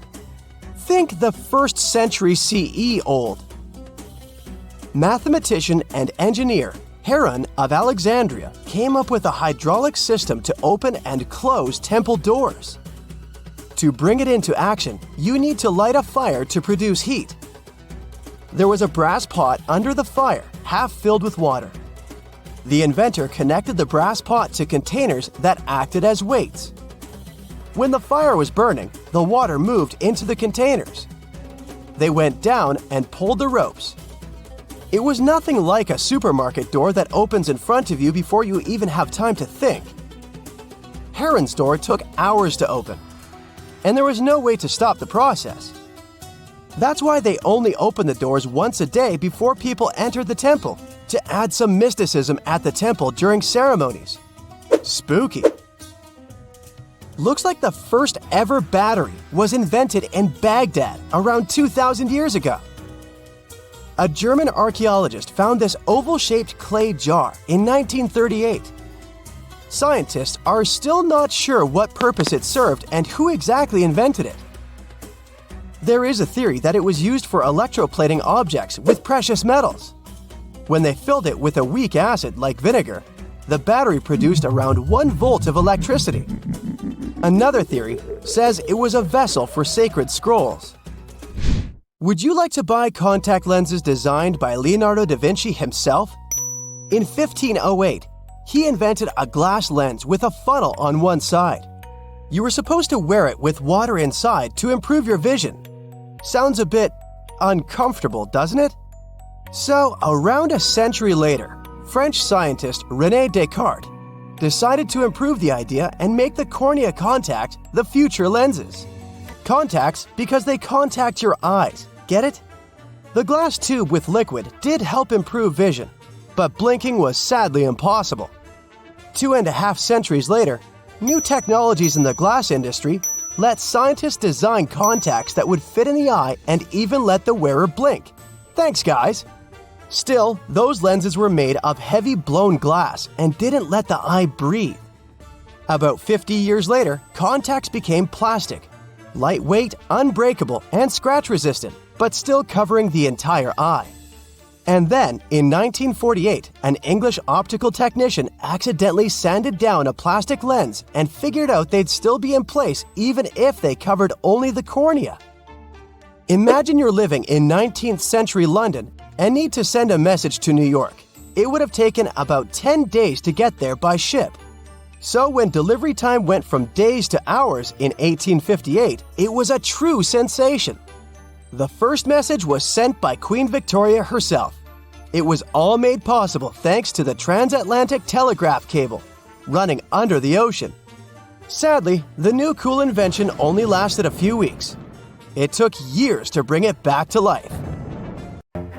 Hey, you've heard of Stonehenge? Of course you have. Big rocks mysteriously mounted in circles on a plain in England by, somebody.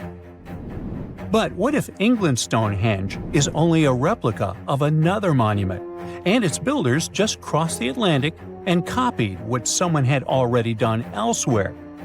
Well, it turns out researchers found another Stonehenge underneath the waters of Lake Michigan.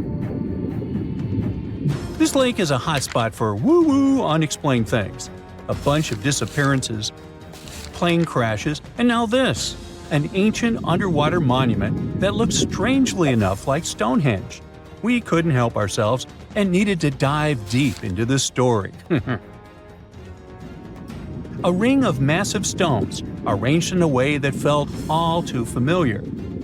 They saw 2 circles, an outer one and an inner one, sitting 40 feet below the surface. But this wasn't just a random pile of rocks. These stones had been placed there, purposefully, by human hands. And by doing some further research, they discovered that they were staring at a structure that's over 9,000 years old. Think about it. This Stonehenge beneath Lake Michigan predates the pyramids. It predates Stonehenge itself by about 4,000 years. All of this information was enough to startle scientists at Northwestern Michigan University. But that was before they found this out. One of the stones had a carving, a faint but clear petroglyph of a mastodon. Mastodons kind of look like the ancestors to our modern-day elephants, but they have been extinct on planet Earth since 10,000 years ago. So, whoever built this underwater Stonehenge needed to be alive at the same time these creatures roamed our planet. This discovery raised many questions among scientists. I mean, why on earth would they go through all this trouble to lay rocks at the bottom of a lake? Well, first things first. Scientists believe that Lake Michigan had much less water back then than it does now. Second, it could have something to do with ancestral practices of First Nation people. There's one theory from a professor of the University of Michigan. He suggested that the stones formed a kind of prehistoric hunting trap. He believes that early hunters used the circular formation as a drive lane to herd large animals like the mastodons from the rock carvings we were just talking about. Once they got these huge animals into a tighter circle, they could be more easily hunted. But not everyone's convinced by this theory. Some believe the circle probably had a deeper spiritual purpose. According to local Native American tribes, like the Anishinaabe, stones are more than just rocks. They're living beings. They hold spiritual energy and represent a connection to the earth and all living creatures.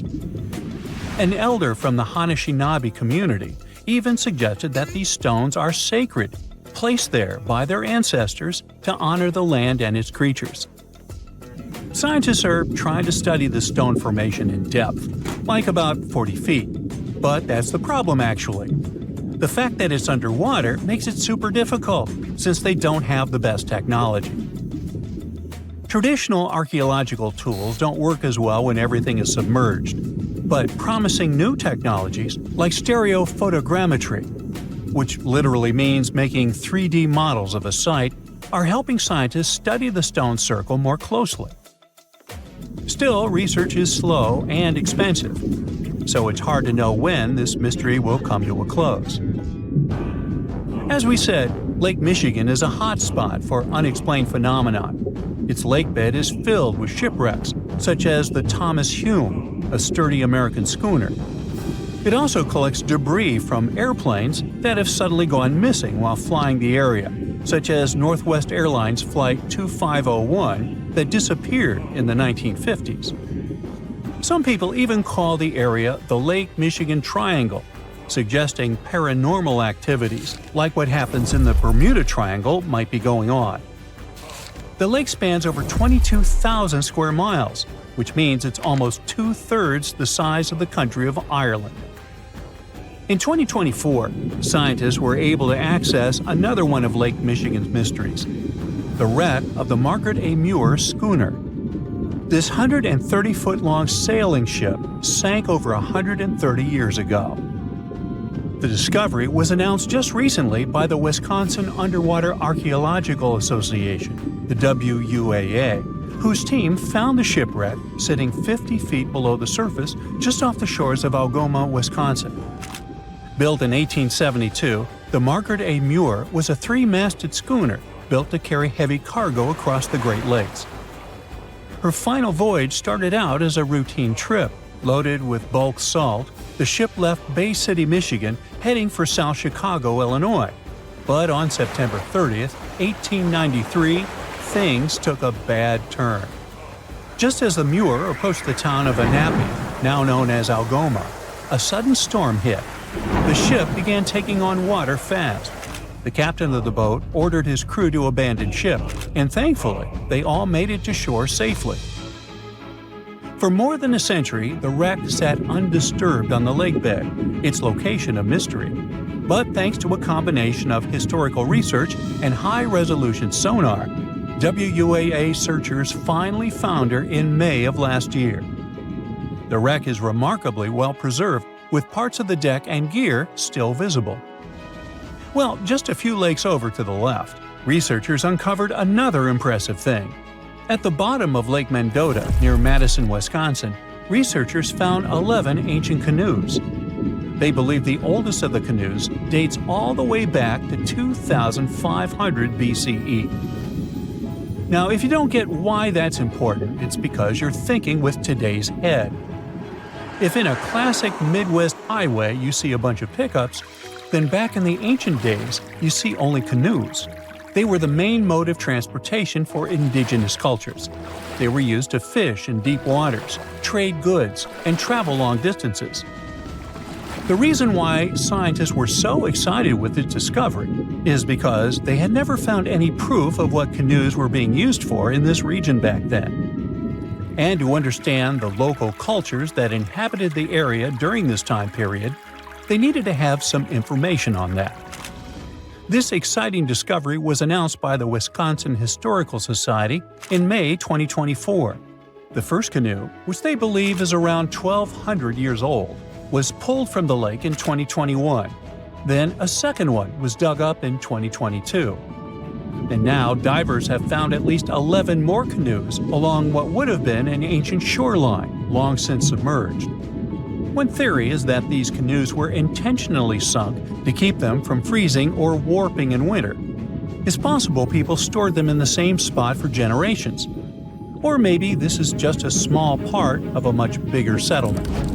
Historians do believe there could be an ancient village hidden under the water of the lake. Divers have already found stone tools, like net sinkers used for fishing, but the village itself hasn't been located yet.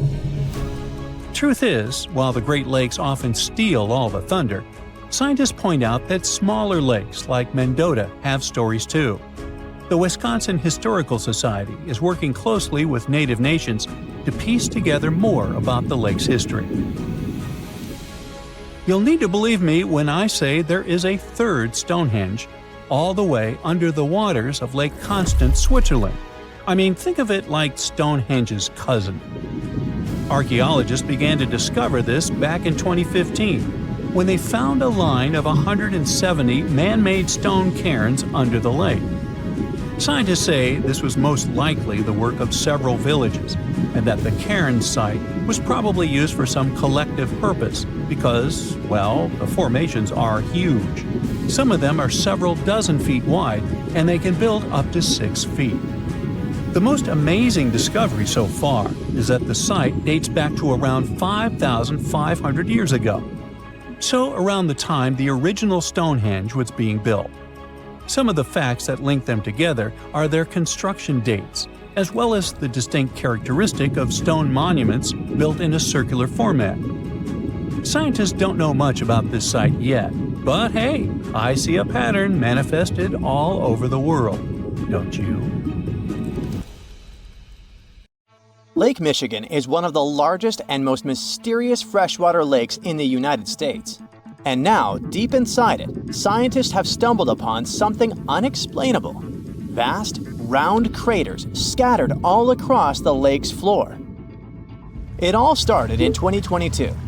A team of researchers wanted to map the lake's bottom and look for some shipwrecks. At first, they were sure it's going to be just some typical rocky terrain or sandy patches.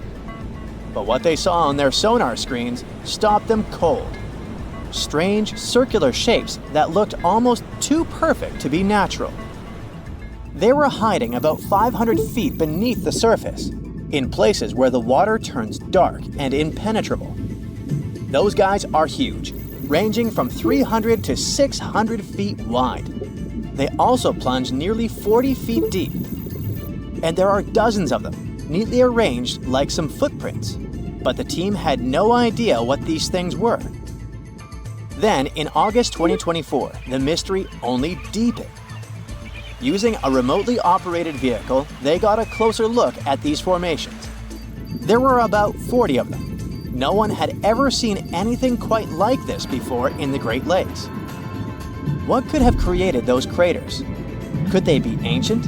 Perhaps remnants of some geological event lost to time?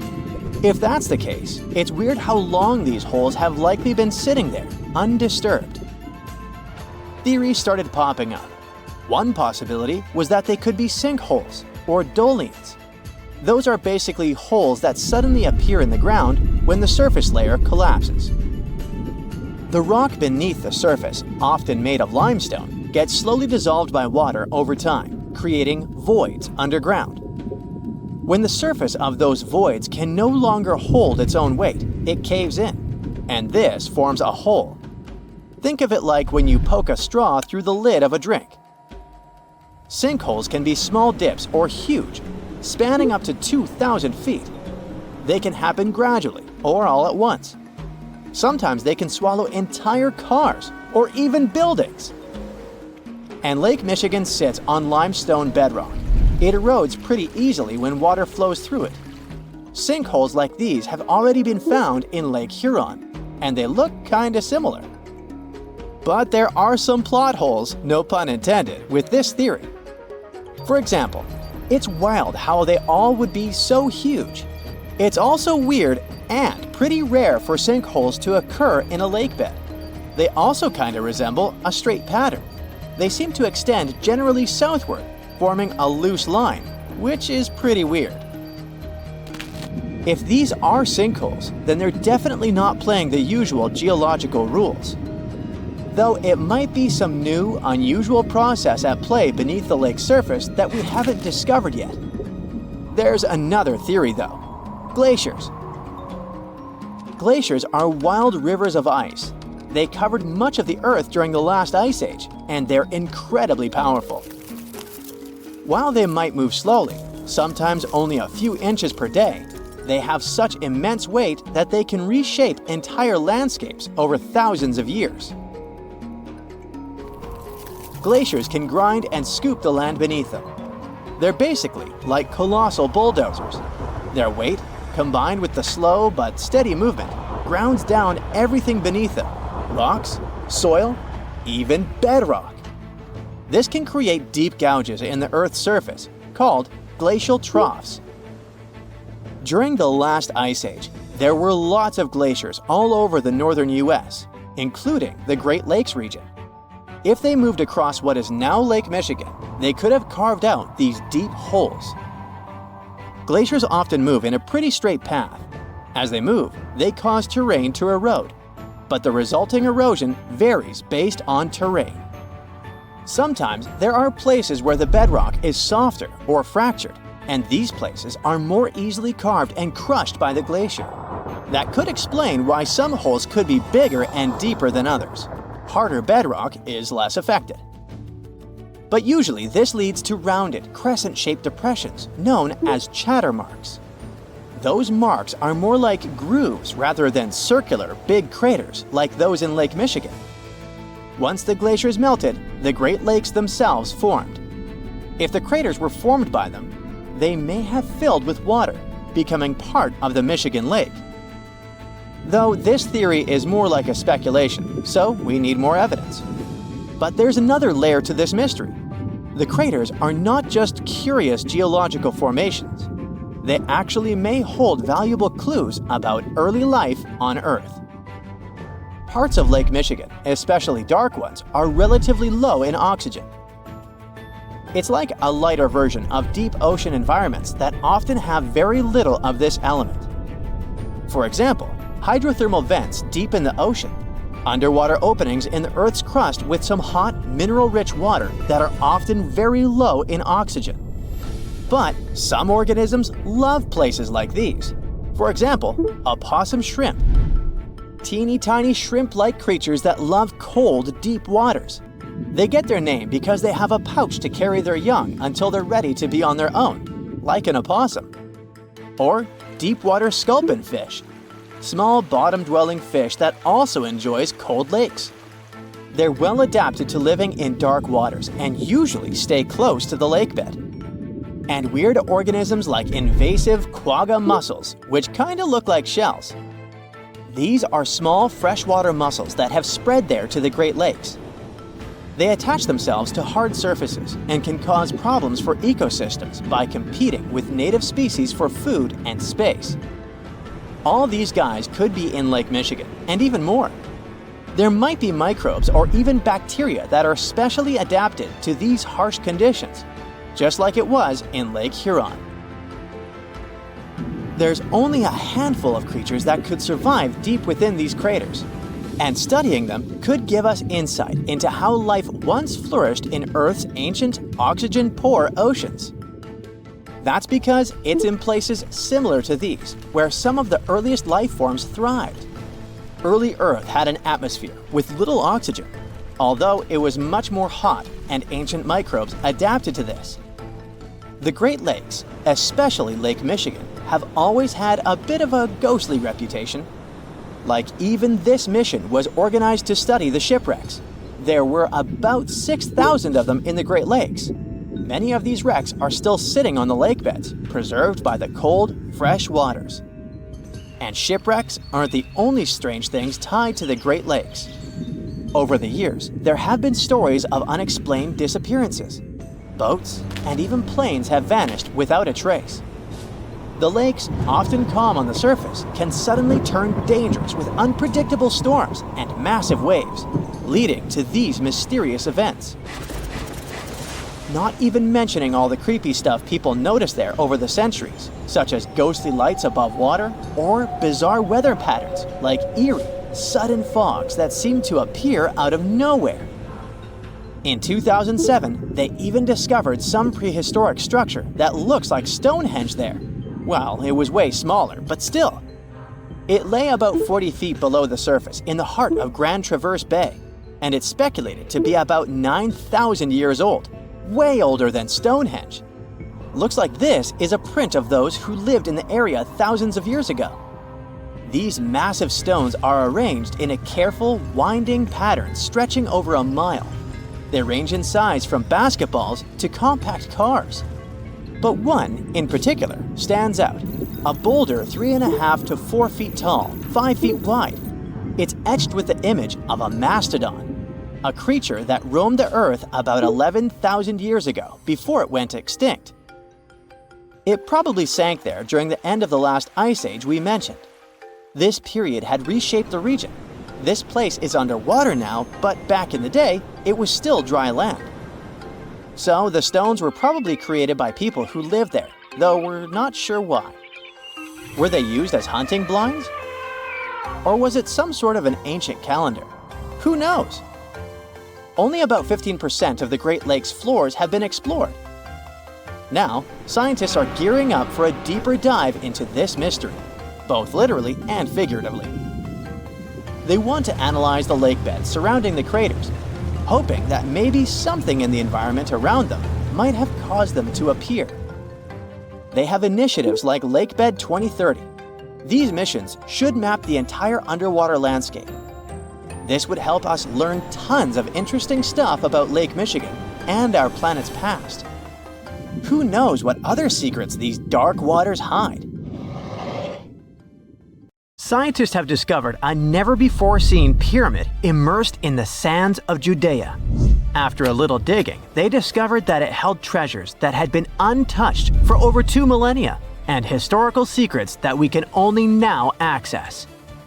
At the Zohar Fortress site, 2,600 feet above the Dead Sea, archaeologists were searching for manuscripts that would provide new information about the history of the site. The excavation was originally part of a long-standing campaign launched by the authorities. Its goal was to protect the sites from looting and unauthorized excavations. What they didn't expect was to find a pyramid-shaped structure built on top of a hill, made of hand-cut stones, each weighing hundreds of pounds. At first, the experts thought it was just a tomb, but they soon noticed the shape of the original walls and understood that the mound was a construction. They immediately realized that someone had dug into the top of the structure, probably looters who had spotted something valuable there. Luckily, most of the structure was still buried in sand, so the most valuable finds were hidden from sight. In the first week of excavation, volunteers found fragments of papyrus, bronze vases, and even ancient furniture, which were exceptionally well preserved. The desert climate had been a great ally in preserving those artifacts over the millennia. With little humidity in the air, mold cannot form. So, organic materials such as wood and fibers are protected from cracking and deformation. Hypotheses suggested that the pyramid had been built during the First Temple period. However, new discoveries have shown that it's more recent, from the Hellenistic period. Considering this and the fact that the structure dates back 2,200 years, it's believed that it probably appeared shortly after the death of Alexander the Great, the famous ancient Greek king of Macedonia. At that time, his generals divided the former Seleucid Empire. Ptolemy took control of Egypt and the surrounding regions, including the Dead Sea area, while Seleucus took control of the north, which is now part of the Middle East. It's still not known for sure whether the pyramid was built under the rule of the Ptolemaics or the Seleucids. Both Ptolemaic coins and coins from the Seleucid kingdom have been found at the site. Even so, many scholars believe it was built when the region was under Ptolemaic control. Evidence also suggests that the building, despite its longevity, collapsed at some point. But that's not why it was abandoned by the ancient Egyptians, which begs the question of what purpose it was built for. Some believe it was used as a tomb due to its picturesque location on top of a hill. Others believed it may have served as a historical monument. However, one of the strongest theories is that the pyramid was a guard tower, protecting an important trade route along which salt and bitumen resources from the Dead Sea were transported to coastal ports. They also believe it may have been used by Ptolemaic officials to collect taxes from travelers. It would be something equivalent to our modern-day toll booths, or even port inspection agencies.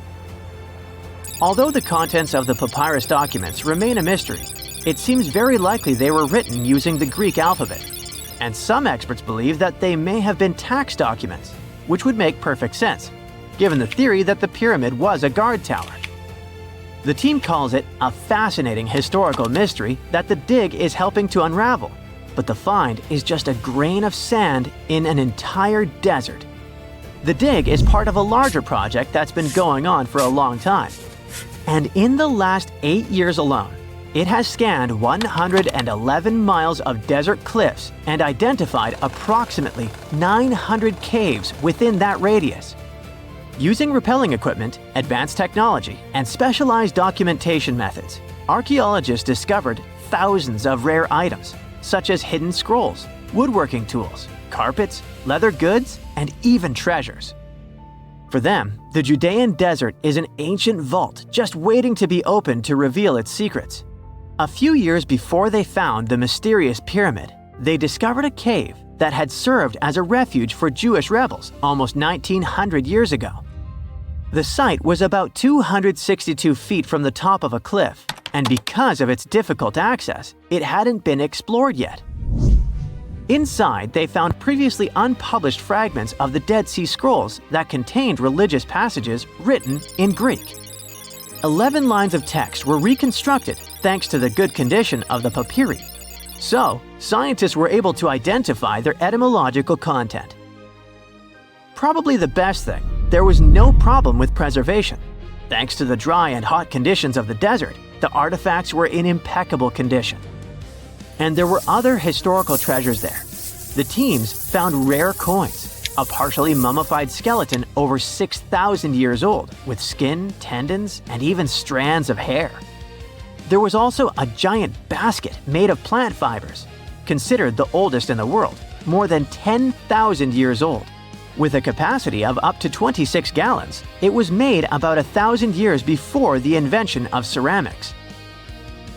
Speaking of historical treasures, there's another one that has caught the attention of the scientific community. A small piece of fabric that is around 3,800 years old. But it's more than just simple fabric.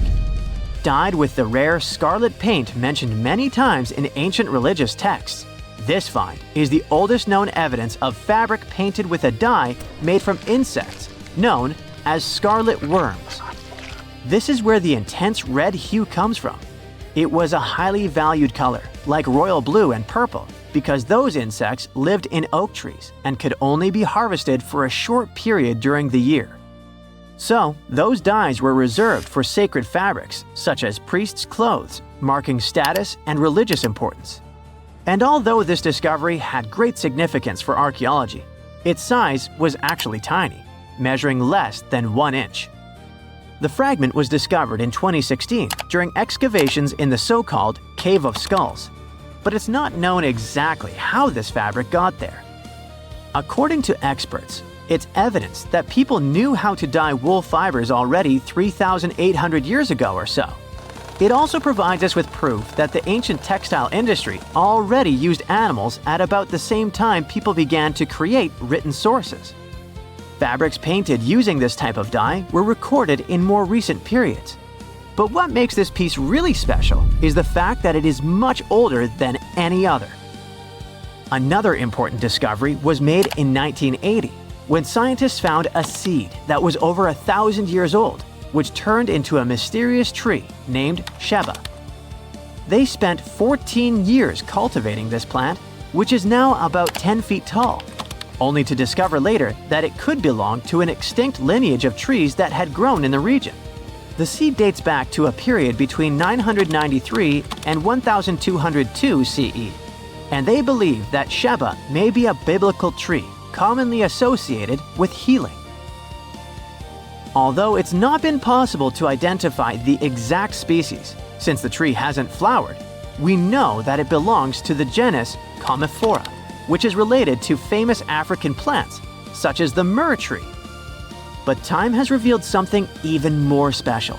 Its leaves and resins are rich in compounds that have medicinal, antioxidant, and even skin-soothing properties. This means that the tree may represent a forgotten lineage whose resin had medicinal value and was mentioned in ancient texts. This brings to light how ancient people dealt with botanical medicine. Summers in the Middle East get so hot that they change the landscape dramatically and make entire cities resurface from the past.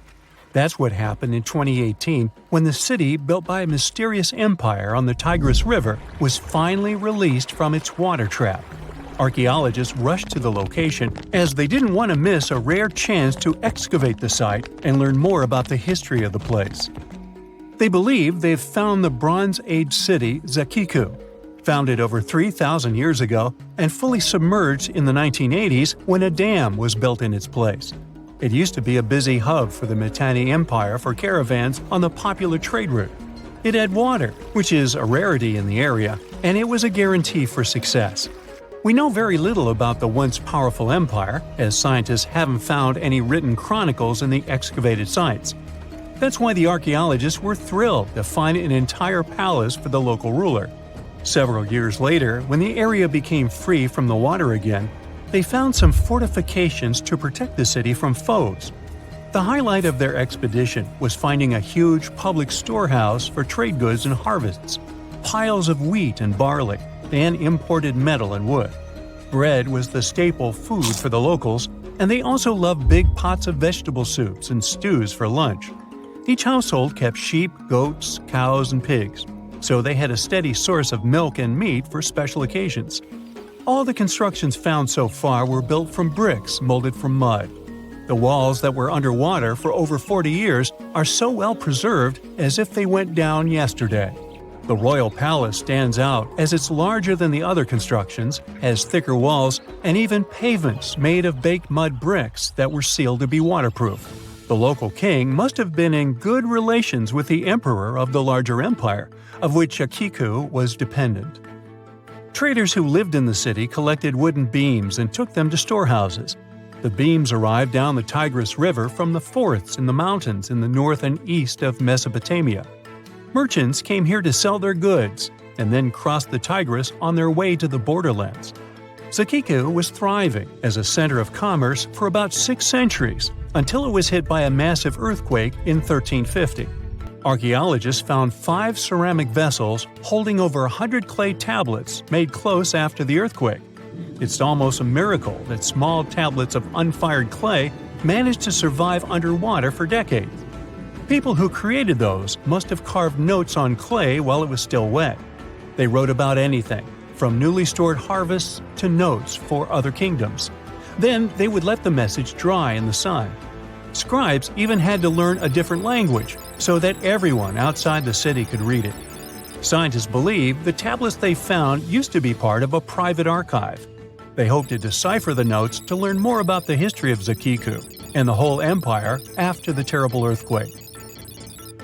The damage to the buildings was so enormous that it was impossible to restore Zakiku to its former glory, and if there had been any survivors, they must have left the city. Several decades later, the Assyrians, who also lived in Mesopotamia, settled here. They built their houses on the ruins of the abandoned city and used whatever structures they could find from the previous residents as outer walls. But they stayed here only for 50 years, then decided to build a new capital on more fertile soil to make some good cash from agriculture. Archaeologists working in Zakiku had to halt excavations when the water levels went back up and covered the city. They sealed the ruins in tight-fitting plastic sheets and put stones and gravel on top. They hope it will help protect the priceless site from water erosion and prevent it from disappearing again. They realize how important water from the dam is for the region, but if it recedes again, they say they'll definitely continue the excavations. There was a bustling community in today's Taklamakan Desert in China around 1,600 years ago.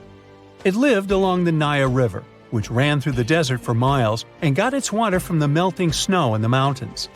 After 3 years of work in the area, archaeologists and scientists managed to dig up 8 tombs in the desert. Thanks to the desert heat, the clothes and artifacts inside them were almost as good as new. The people who wore those must have lived in the ancient city of Nija. Nija used to be part of a prosperous kingdom at the heart of the Silk Road trading route and had a population of over 3,000 people. Then, desert sands went rogue and swallowed the city whole. Archaeologists only found the ruins of Nija in the early 20th century. Scientists from different countries have tried to solve its mysteries. It looks like the tombs discovered at the end of the 20th century belonged to the wealthy. There were some expensive items inside: a quiver and bow, metal arrowheads, gold earrings, and a glass bead necklace, a lacquer box with a comb, makeup, and a sewing kit in one of the tombs. There was also some silk of top quality, and even the bright colors like green and yellow haven't faded on it. The fabric also had Chinese characters with quotes from historical books, which helped scientists identify the period in which it was made. Archaeologists later found a large dwelling site and the clearing of 3 ruined buildings. It will probably take many more years to understand why the city had fallen and what happened to its people.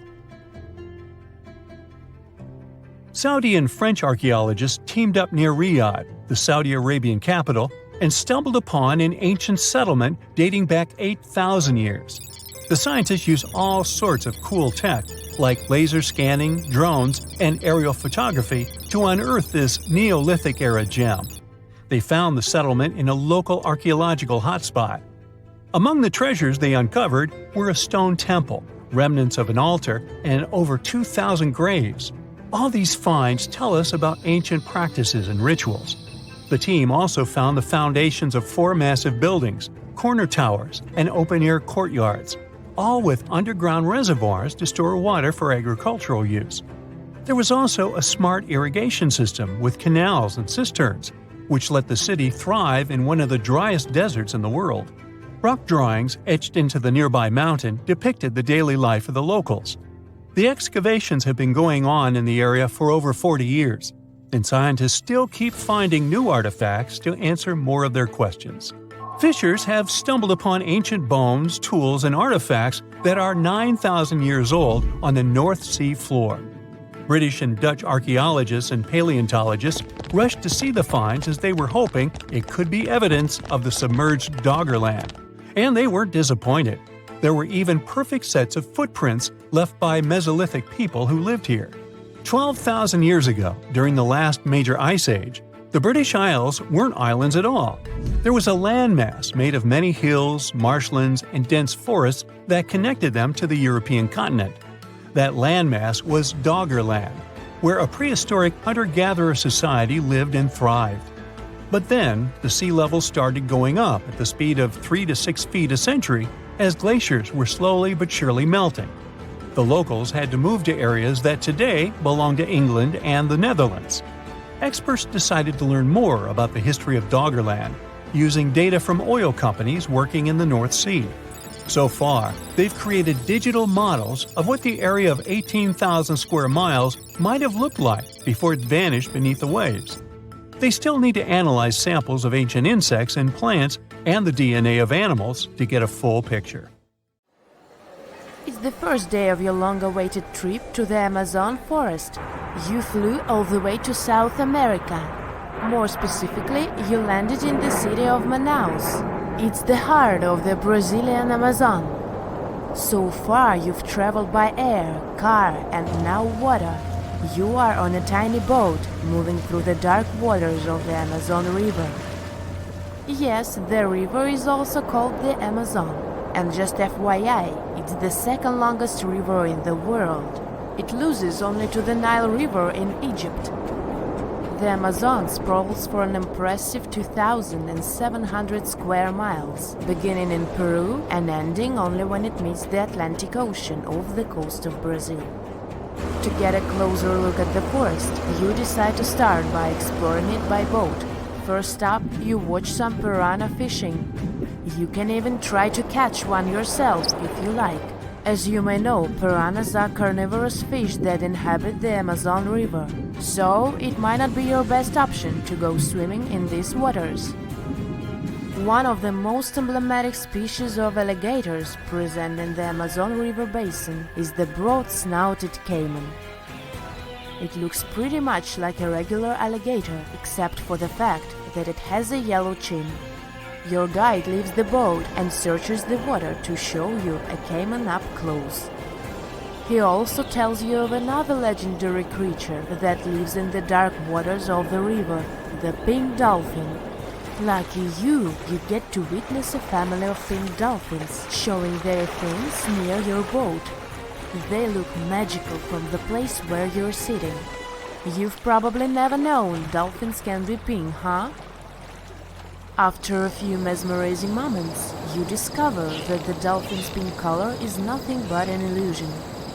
The animals are originally pinkish-gray, but due to the brown colors of the Amazon River, they look vivid pink when you stare at them from above. Your guide tells you that the pink dolphin is a central character of Brazilian folklore. Locals believe that the pink dolphins can turn into humans and wander off into towns at night. You get off your boat near one of the entrances to the forest. Now you're going to continue your trip on foot. Your guide says that you are venturing into very dangerous terrain. The Amazon is home to some of the creepiest species of wildlife on the globe, but don't worry, we'll get to see a lot of them today. You've come prepared, of course. Bug spray, a raincoat, and your sharp eyes. Inside the jungle, you need to be alert at all times. You may have heard legends of the anaconda, a snake that can swallow animals as big as a cow in one go. Sorry to break it to you, but those are not just legends. Reptiles like these do actually exist. They live deep in the jungle. Is it right there, moving between the trees? Is it a spider? The so-called Goliath bird-eater is a monster spider. Its legs can grow up to a foot in length, and the spider itself can weigh around 6 ounces.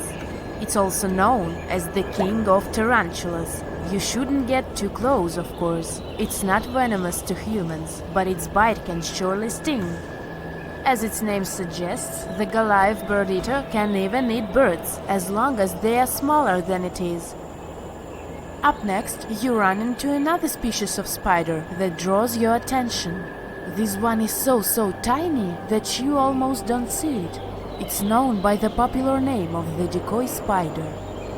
You see one of its creations, a gigantic spider built by the tiny Cyclosa spider in order to scare off large predators. This is as amazing as it is creepy. A spider that uses the remains of other insects and dry leaves to create the image of a large spider on its web. If it fools predators, perfect! But to us humans, this work of art looks almost endearing. Who knew there were artists in the arachnid world? Near a small lake, you witness a unique scene. A large snake is slowly slithering its way toward a lizard that is resting on a rock. The lizard seems obvious to the presence of the dangerous reptile, but right as the snake is preparing to attack, the lizard flies the scene in its iconic way. The so-called basilisk lizard is famous for its ability to walk on water, or rather run across the water. This isn't an illusion, just a matter of balancing. The small lizard moves its legs on top of the water very fast, while its long tail serves as a counterweight. I wish I could do that. If you've ever wondered what a frog looks like on the inside, you've come to the right place. Right in front of your eyes, there is a rare local species of frog. It's known as the glass frog. This species of amphibian has a type of transparent skin that is completely see-through. In other words, you can see the frog's interior with astounding clarity. It's as if you had X-ray vision. Moving on with your journey, soon you come across a pond. Floating on its water is probably the biggest water lily you've ever seen in your life. These huge plants are also known as the Victoria Amazonica. They can measure up to 8 feet across and hold the weight of a grown-up person. But I wouldn't recommend trying to climb on it if I were you. Just cause, you know, it's the Amazon forest we're talking about. The wildlife here is amazing, but the forest itself is also a sight. There are over 80,000 species of plants and trees grown in the Amazon rainforest. In fact, you can find 10% of all the world's wildlife in this jungle. An estimated 400 billion trees grow on the gigantic area the forest occupies. Of course, this place is bound to be biodiverse, right? You won't be able to witness this phenomenon during your trip, but your guide tells you about a unique species of tree that is famous for being able to walk. Yep, you've heard correctly. There are walking trees in the Amazon rainforest. They don't have legs or anything like that, but they do move around in search of better lighting conditions. The Amazon canopy is so thick that only 1% of sunlight can reach the forest floor. Because of this, some trees end up getting less sunlight than others. The so-called walking palm trees seem to be adapted to this situation. They grow new roots, which helps them move for 1 to 2 inches per day. They can walk up to 65 feet per year. Maybe that's what inspired John Ronald Reuel Tolkien to create ants, huh? Those are pretty similar tree beings that roam freely around the world. I kid you not, it's not only wildlife that inhabits the Amazon. Actually, over 30 million people live in the forest. And there are also ancient settlements that scientists believe to have been thriving there. And I'm not talking about El Dorado, that's just a myth. But in 2018, a groundbreaking study showed that up to 1 million people probably inhabited the Amazon, between 1,250 and 1,500 CE. Can you imagine that? Working alongside local indigenous people, researchers from the University of Florida found several mounds in the Amazon. Besides these mounds, they also discovered interesting ditches and geoglyphs. After mapping all of these recurring mounds, scientists understood that this was a sign of an ancient settlement. They found remnants of carefully designed walls centered around plazas. This could only mean that these ancient cities were big and could host hundreds of thousands of people. These findings brought back the idea that the Amazon could have been home to thriving civilizations way before the Europeans arrived there. But rather than cities drenched in gold, they were simply well-developed agricultural societies. So, imagine you're 15 and you get bored of playing video games. Instead, to pass the time, you decide to give some attention to an old hobby of yours, tracking down lost Mayan cities. You've heard that some ancient civilizations are said to have built entire cities based on constellations, so you decide to check out whether that was true for the Mayans. You find a book containing all the constellations the Mayan civilization believed to exist. You open good old Google Maps and map every ancient Mayan city discovered to date. You start seeing that this information actually matches. And truly, the biggest ancient Mayan cities correspond to the brightest and biggest stars of the Mayan constellations. Okay, this is getting interesting. You manage to map out over 100 ancient cities when you suddenly notice something strange.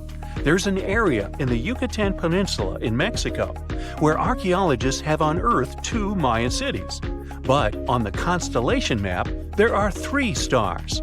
Could this mean there is a long-lost city waiting to be discovered nearby? You might think this sounds too daydreaming, but the story is actually true. The previous account happened to a Canadian teenager named William Gaddery. The boy is known as a science genius and had even won an award for the constellation theory we presented just now. When he noticed that a 3rd city was missing from the 23rd constellation he was examining, he began to scour the internet for satellite pictures that could help him solve this mystery. He looked into images from NASA, JAXA, a Japan-based satellite company, and Google Earth. These images were still insufficient to answer his questions, so he reached out to a friend inside the Canadian Space Agency. His friend provided him with state-of-the-art satellite imagery that gave him the answer he was looking for. According to the images, there is a large square area right on the border of Mexico and Belize, which looks like the remains of a city. William took the images to a remote sensing expert known as Dr. Armand Laroque from the University of New Brunswick. They studied the images thoroughly and concluded that the area could be housing 30 buildings and even a large pyramid. The scientific and archaeological community went crazy with the 15-year-old's discovery. Could this really be true? Some background. Lost Mayan cities began to be unearthed in the mid-20th century. Since then, ruins from cities such as Tikal, Palenque, and Uxmal have been rediscovered. The Mayans were one of the biggest pre-Columbian civilizations living in the Americas. They began to settle in the area as early as 1500 BCE. Experts believe that, at its height, the Mayan civilization consisted of over 40 cities with a population of millions of people. That's a crowd. And their cities were pretty interesting. Their civilization spanned over Mexico's Yucatan Peninsula, Guatemala, and Belize. They survived mainly on agriculture, so they developed a complex irrigation system in most of their cities. They built a series of ceremonial buildings, pyramids, plazas, and even courts for ball games. The Mayans were keen pyramid builders, but they also developed an advanced astronomical system. With whatever ancient technology they had, they were able to predict the exact location of planets, such as Venus and Mars, and they were able to predict the exact dates of eclipses. That's why the methodology William used to discover this long-lost Mayan city was unusual, but not completely surreal. The Mayans were keen astronomers, so it wouldn't be too strange that they built their major architectural feats in relation to the sky, would it? And they wouldn't be the first ones to be doing so. There is a famous fringe of Egyptology dedicated to studying how the Giza pyramids were built in perfect alignment with the Orion constellation, meaning that each pyramid was purposely built to align with one of the major stars of Orion's belt. According to William, he first had the idea to look at the Mayan constellations because he couldn't understand why the Mayans built their cities where they built them. Most major cities, such as Chichen Itza and Uxmal, aren't near any rivers or significant bodies of water. Instead, they're built on marginal lands and on top of mountains, which confused the 15-year-old. His next thought was that it might have something to do with astronomy. William named the new city he discovered Mouth of Fire, which is also my nickname, and he even won a merit award for his hard work. However, his theory was very much contested inside the archaeological community, and many Mayan experts worked to debunk William's findings. Some archaeologists say that constellation theories are too unscientific. Anthony Aveni, a renowned anthropologist and astronomer, referred to William's methodology as an act of creative imagination. He explained that there is no way to be sure what the Mayan constellations really were. It's all just hypothetical. Another debunking of William's findings came from Mayanist David Stewart, who said that the object identified on the satellite imagery is nothing but an old cornfield. His claim was supported by an expedition that took place near the area in 2021, when the archaeologists present reported there was nothing at all in this area. Still, a 15-year-old boy almost found a long-lost Mayan city, which is pretty exciting if you ask me.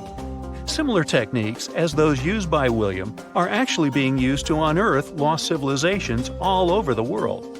According to space archaeologist Sarah Parquet, satellite imagery has been a key player in discovering ancient cities in Egypt and other places. Sarah herself spends most of her days scouring images for any sign of where there could have been cities long ago. What happens, she says, is that any time you have something buried, it's going to be covered either by vegetation, soil or sand, or some other modern construction on top of it. In order to assess whether there is something hidden under large canopies of vegetation or not, she uses infrared technology, for instance. A major recent discovery in Brazil was done in a similar way.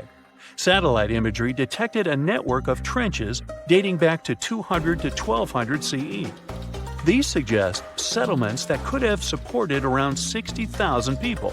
But in this case, the satellite imagery did indeed correspond to what was on the ground. Researchers from the University of Florida found several mounds that were accompanied by ditches and geoglyphs. Archaeologists also found remnants of carefully designed walls, centered around plazas, much like the type of construction done by the ancient Mayans. Advances in satellite tech have also shed new light on long-discovered ancient Mayan cities, such as Tikal. Located in the heart of the Guatemalan jungle, Tikal is believed to have been the capital of the ancient Mayan Empire. At its height, it was comparable in importance to cities such as London or New York in today's world. It was composed of a series of complex monuments, many of them believed to have been the resting places of kings and chiefs. Tikal is already known to have been big, but recent discoveries show it could have been even 3 times larger than what scientists originally believed. The main discovery revolves around a fortification on the outskirts of the city, indicating how far the original city stretched.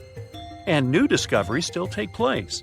In 2017, researchers also unearthed new clues regarding the potential causes of the decline of the Mayan civilization. Using data from a site in Sewell, located 62 miles southwest of Tikal, scientists analyzed radiocarbon data from ceramics and archaeological excavations to extract new information about the sudden demise of this great civilization. The information shows that, instead of a sudden collapse, the Mayans most likely collapsed in waves of social instability and political crises. These events are believed to have deteriorated Mayan city centers and began causing the dispersion of the Mayan population. Well, it seems like it's a prime time to uncover ancient ruins. What do you say? Will you give it a try as well? Scientists found a new statue on Easter Island, inside the crater of an old volcano. They were sure they already cataloged all the moai. That's what they call those famous stone giants. But this discovery changes what we know about them. First of all, the moai were rarely alone, so we may hear about more of them in the same area. Second, it's the first moai found at the bottom of a lake. Scientists were working on a project to restore the marshland in the volcano's crater when they stumbled upon the statue. The lake that was here began to dry up in 2018.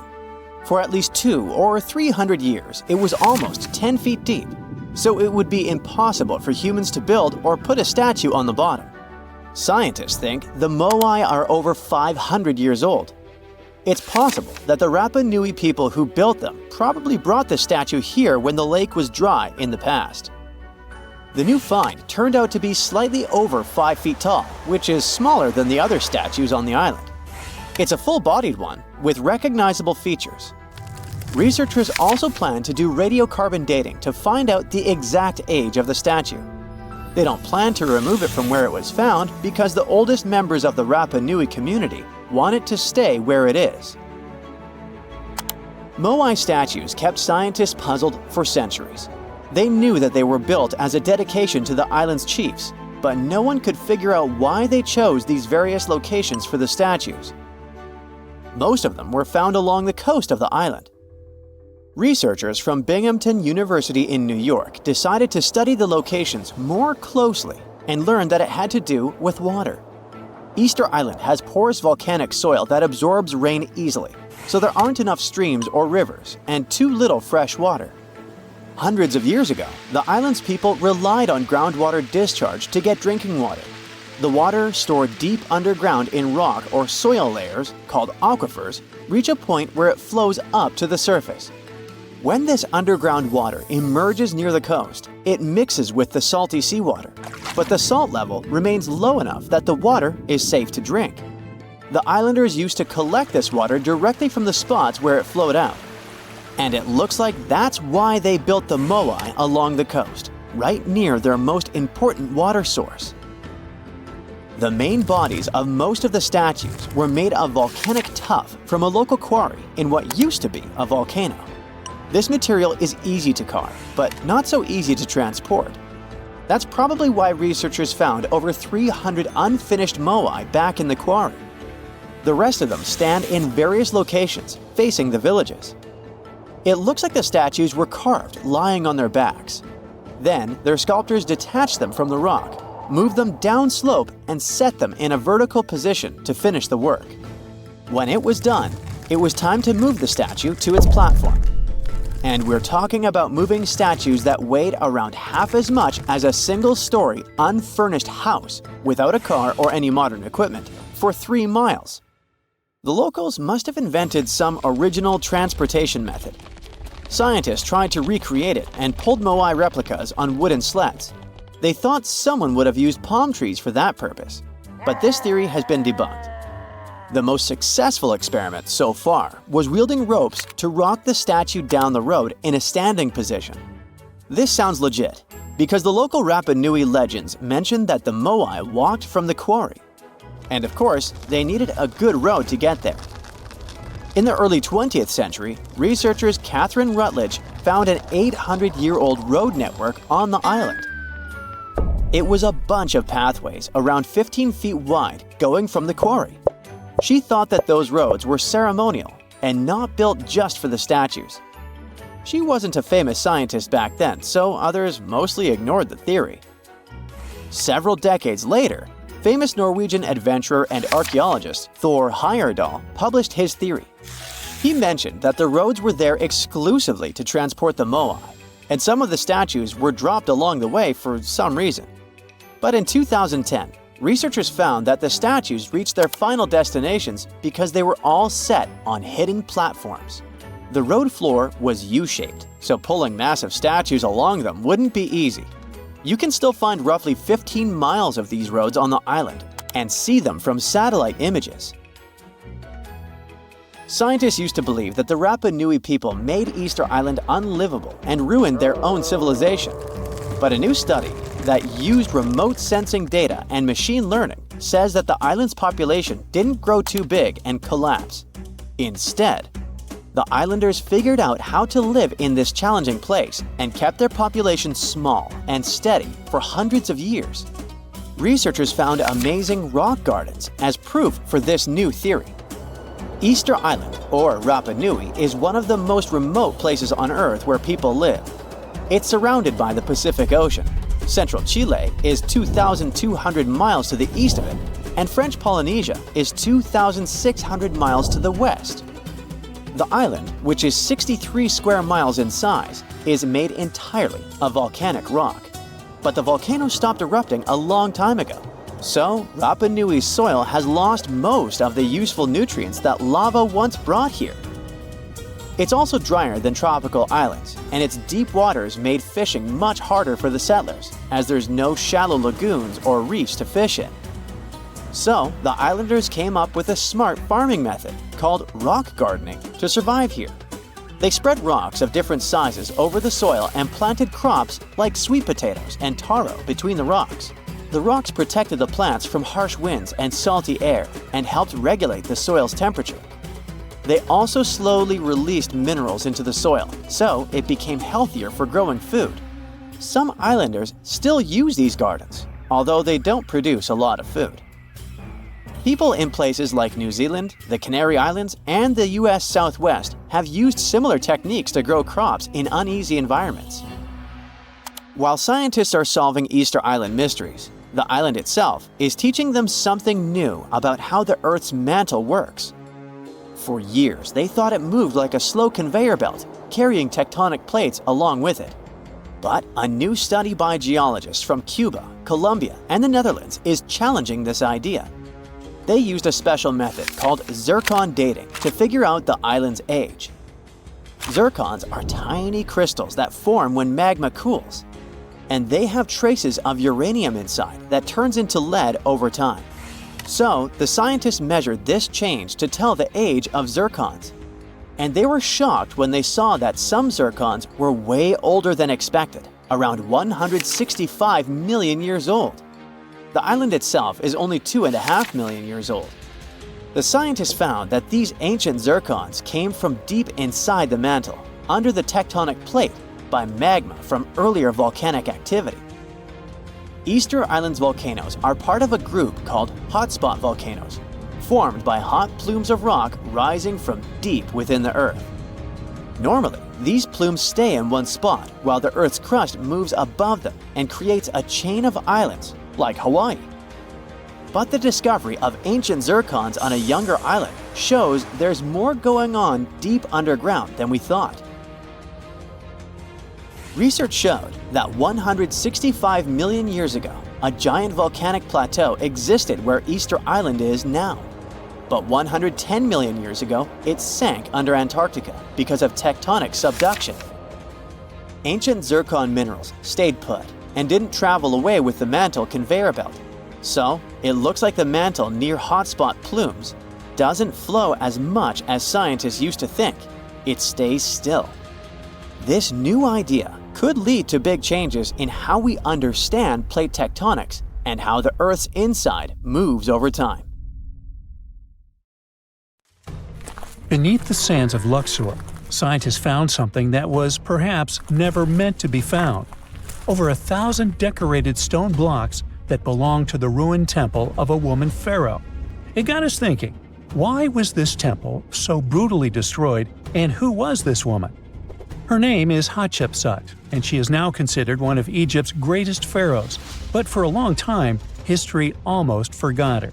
She ruled during the 18th dynasty, from around 1479 to 1458 BCE.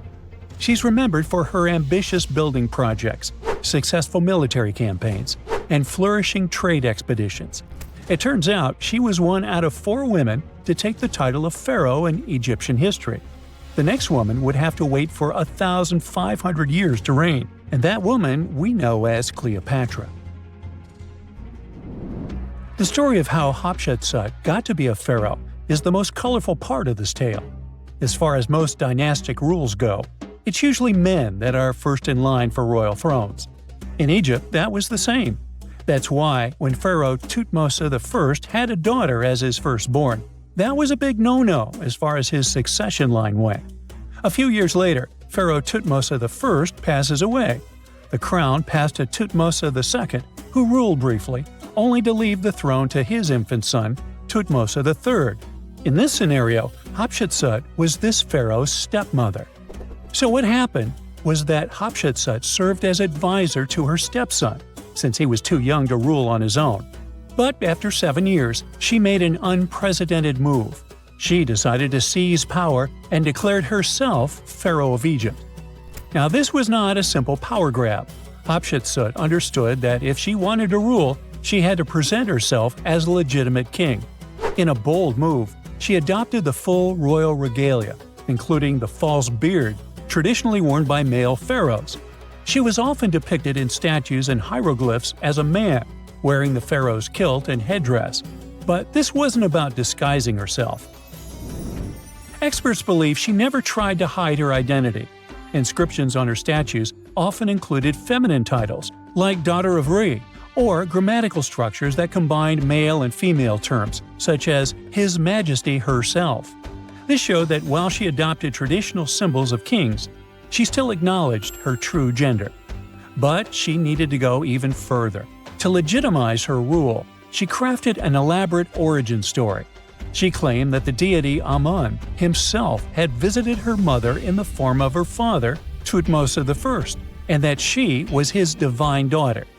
Now this was no small claim, since pharaohs were seen as deities on earth.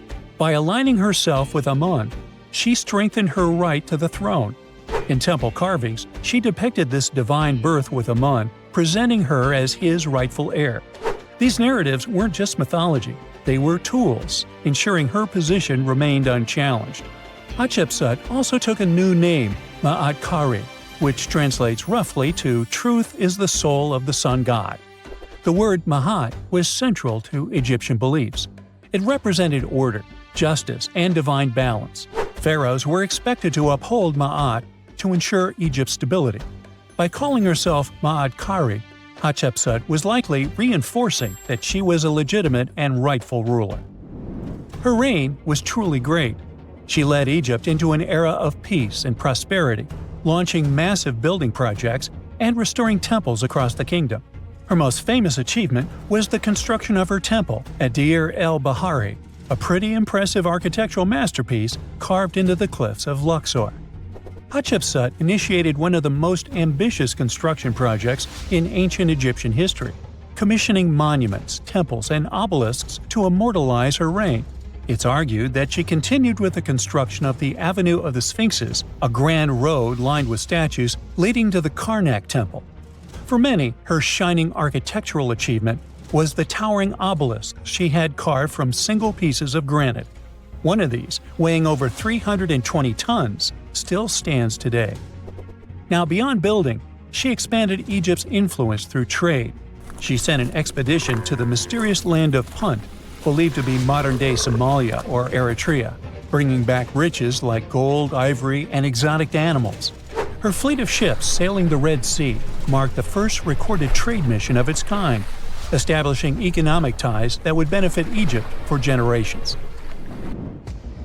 Yet, for all of her success, something strange happened after Hatshepsut passed away. Her successor, aka her stepson Thutmose III, who had been overshadowed by her rule, took a drastic step. He ordered her name to be erased from history. Her statues were defaced, her inscriptions chiseled away, and her achievements credited to other rulers. It was as if she had never existed. Some believe Thutmose III wanted to reclaim his rightful place as pharaoh, while others suggest that later rulers, uncomfortable with the idea of a female pharaoh, sought to restore traditional male dominance. The story gets even more tragic. The power struggle between stepmother and stepson continues, since, even after her passing away, Thutmose III built his own temple right next to Hatshepsut's at the Valley of the Kings. But he built his temple with one deliberate modification. His monument was built 11 feet higher than hers. Mind you that this was no accident, it was a symbolic statement. He wanted to overshadow her legacy. But history had other plans. Hatshepsut's legacy started to be rediscovered in the 19th century, and it was only through careful archaeological investigation that her reign was properly recognized. Today, Hatshepsut is remembered as one of Egypt's greatest pharaohs. Her reign, once erased, has been reconstructed through constant archaeological discoveries, proving that her power and influence could not be so easily forgotten. Her resting place had been hidden in plain sight, her body removed from its original chamber in an effort to erase her from history. This final piece of evidence cemented her legacy, proving that even attempts to erase a pharaoh could not really do it. Hatshepsut's grand temple, Djeser-Djeseru, was a stunning architectural feat, designed to immortalize her reign and solidify her divine connection to Amun. But after her death, her successor, Thutmose III, launched that calculated effort to erase her legacy, and parts of her temple were dismantled. Historians still debate why. Was it a dynastic power move, an attempt to restore traditional male rule, or a bid to strengthen Thutmose III's claim to the throne? Maybe he was just a jerk. Whatever the reason, the destruction wasn't immediate. It happened decades after her death, suggesting it might not have been a personal revenge, but a broader political strategy. Yet, despite these efforts, her temple endures, and so does her story, a defiant echo of Egypt's first great female pharaoh. Let's travel through space and time to another place. Dashur, Egypt, is known to be home to several resting places of people from ancient Egypt. In the year 2017, scientists uncovered a long-lost pyramid. They quickly called the Ministry of Tourism and Antiquities because they suspected it was going to be a big deal. Unlike most pyramids that were found in the area, this one was completely sealed. Lifting the capstone was a delicate process. When they finally managed to open the pyramid, they expected to find an undisturbed chamber. Instead, it was chaos. The place had been looted, and the personal items of the person that had passed away were scattered all over. But in the middle of the wreckage, they found a chest. Using the latest scanning technology, they managed to read the damaged hieroglyphs on its surface. What they found was unbelievable. The name inscribed there was as clear as day: Princess Hatshepsut. Ooh. The discovery made in 2017 also opened up a lot of questions.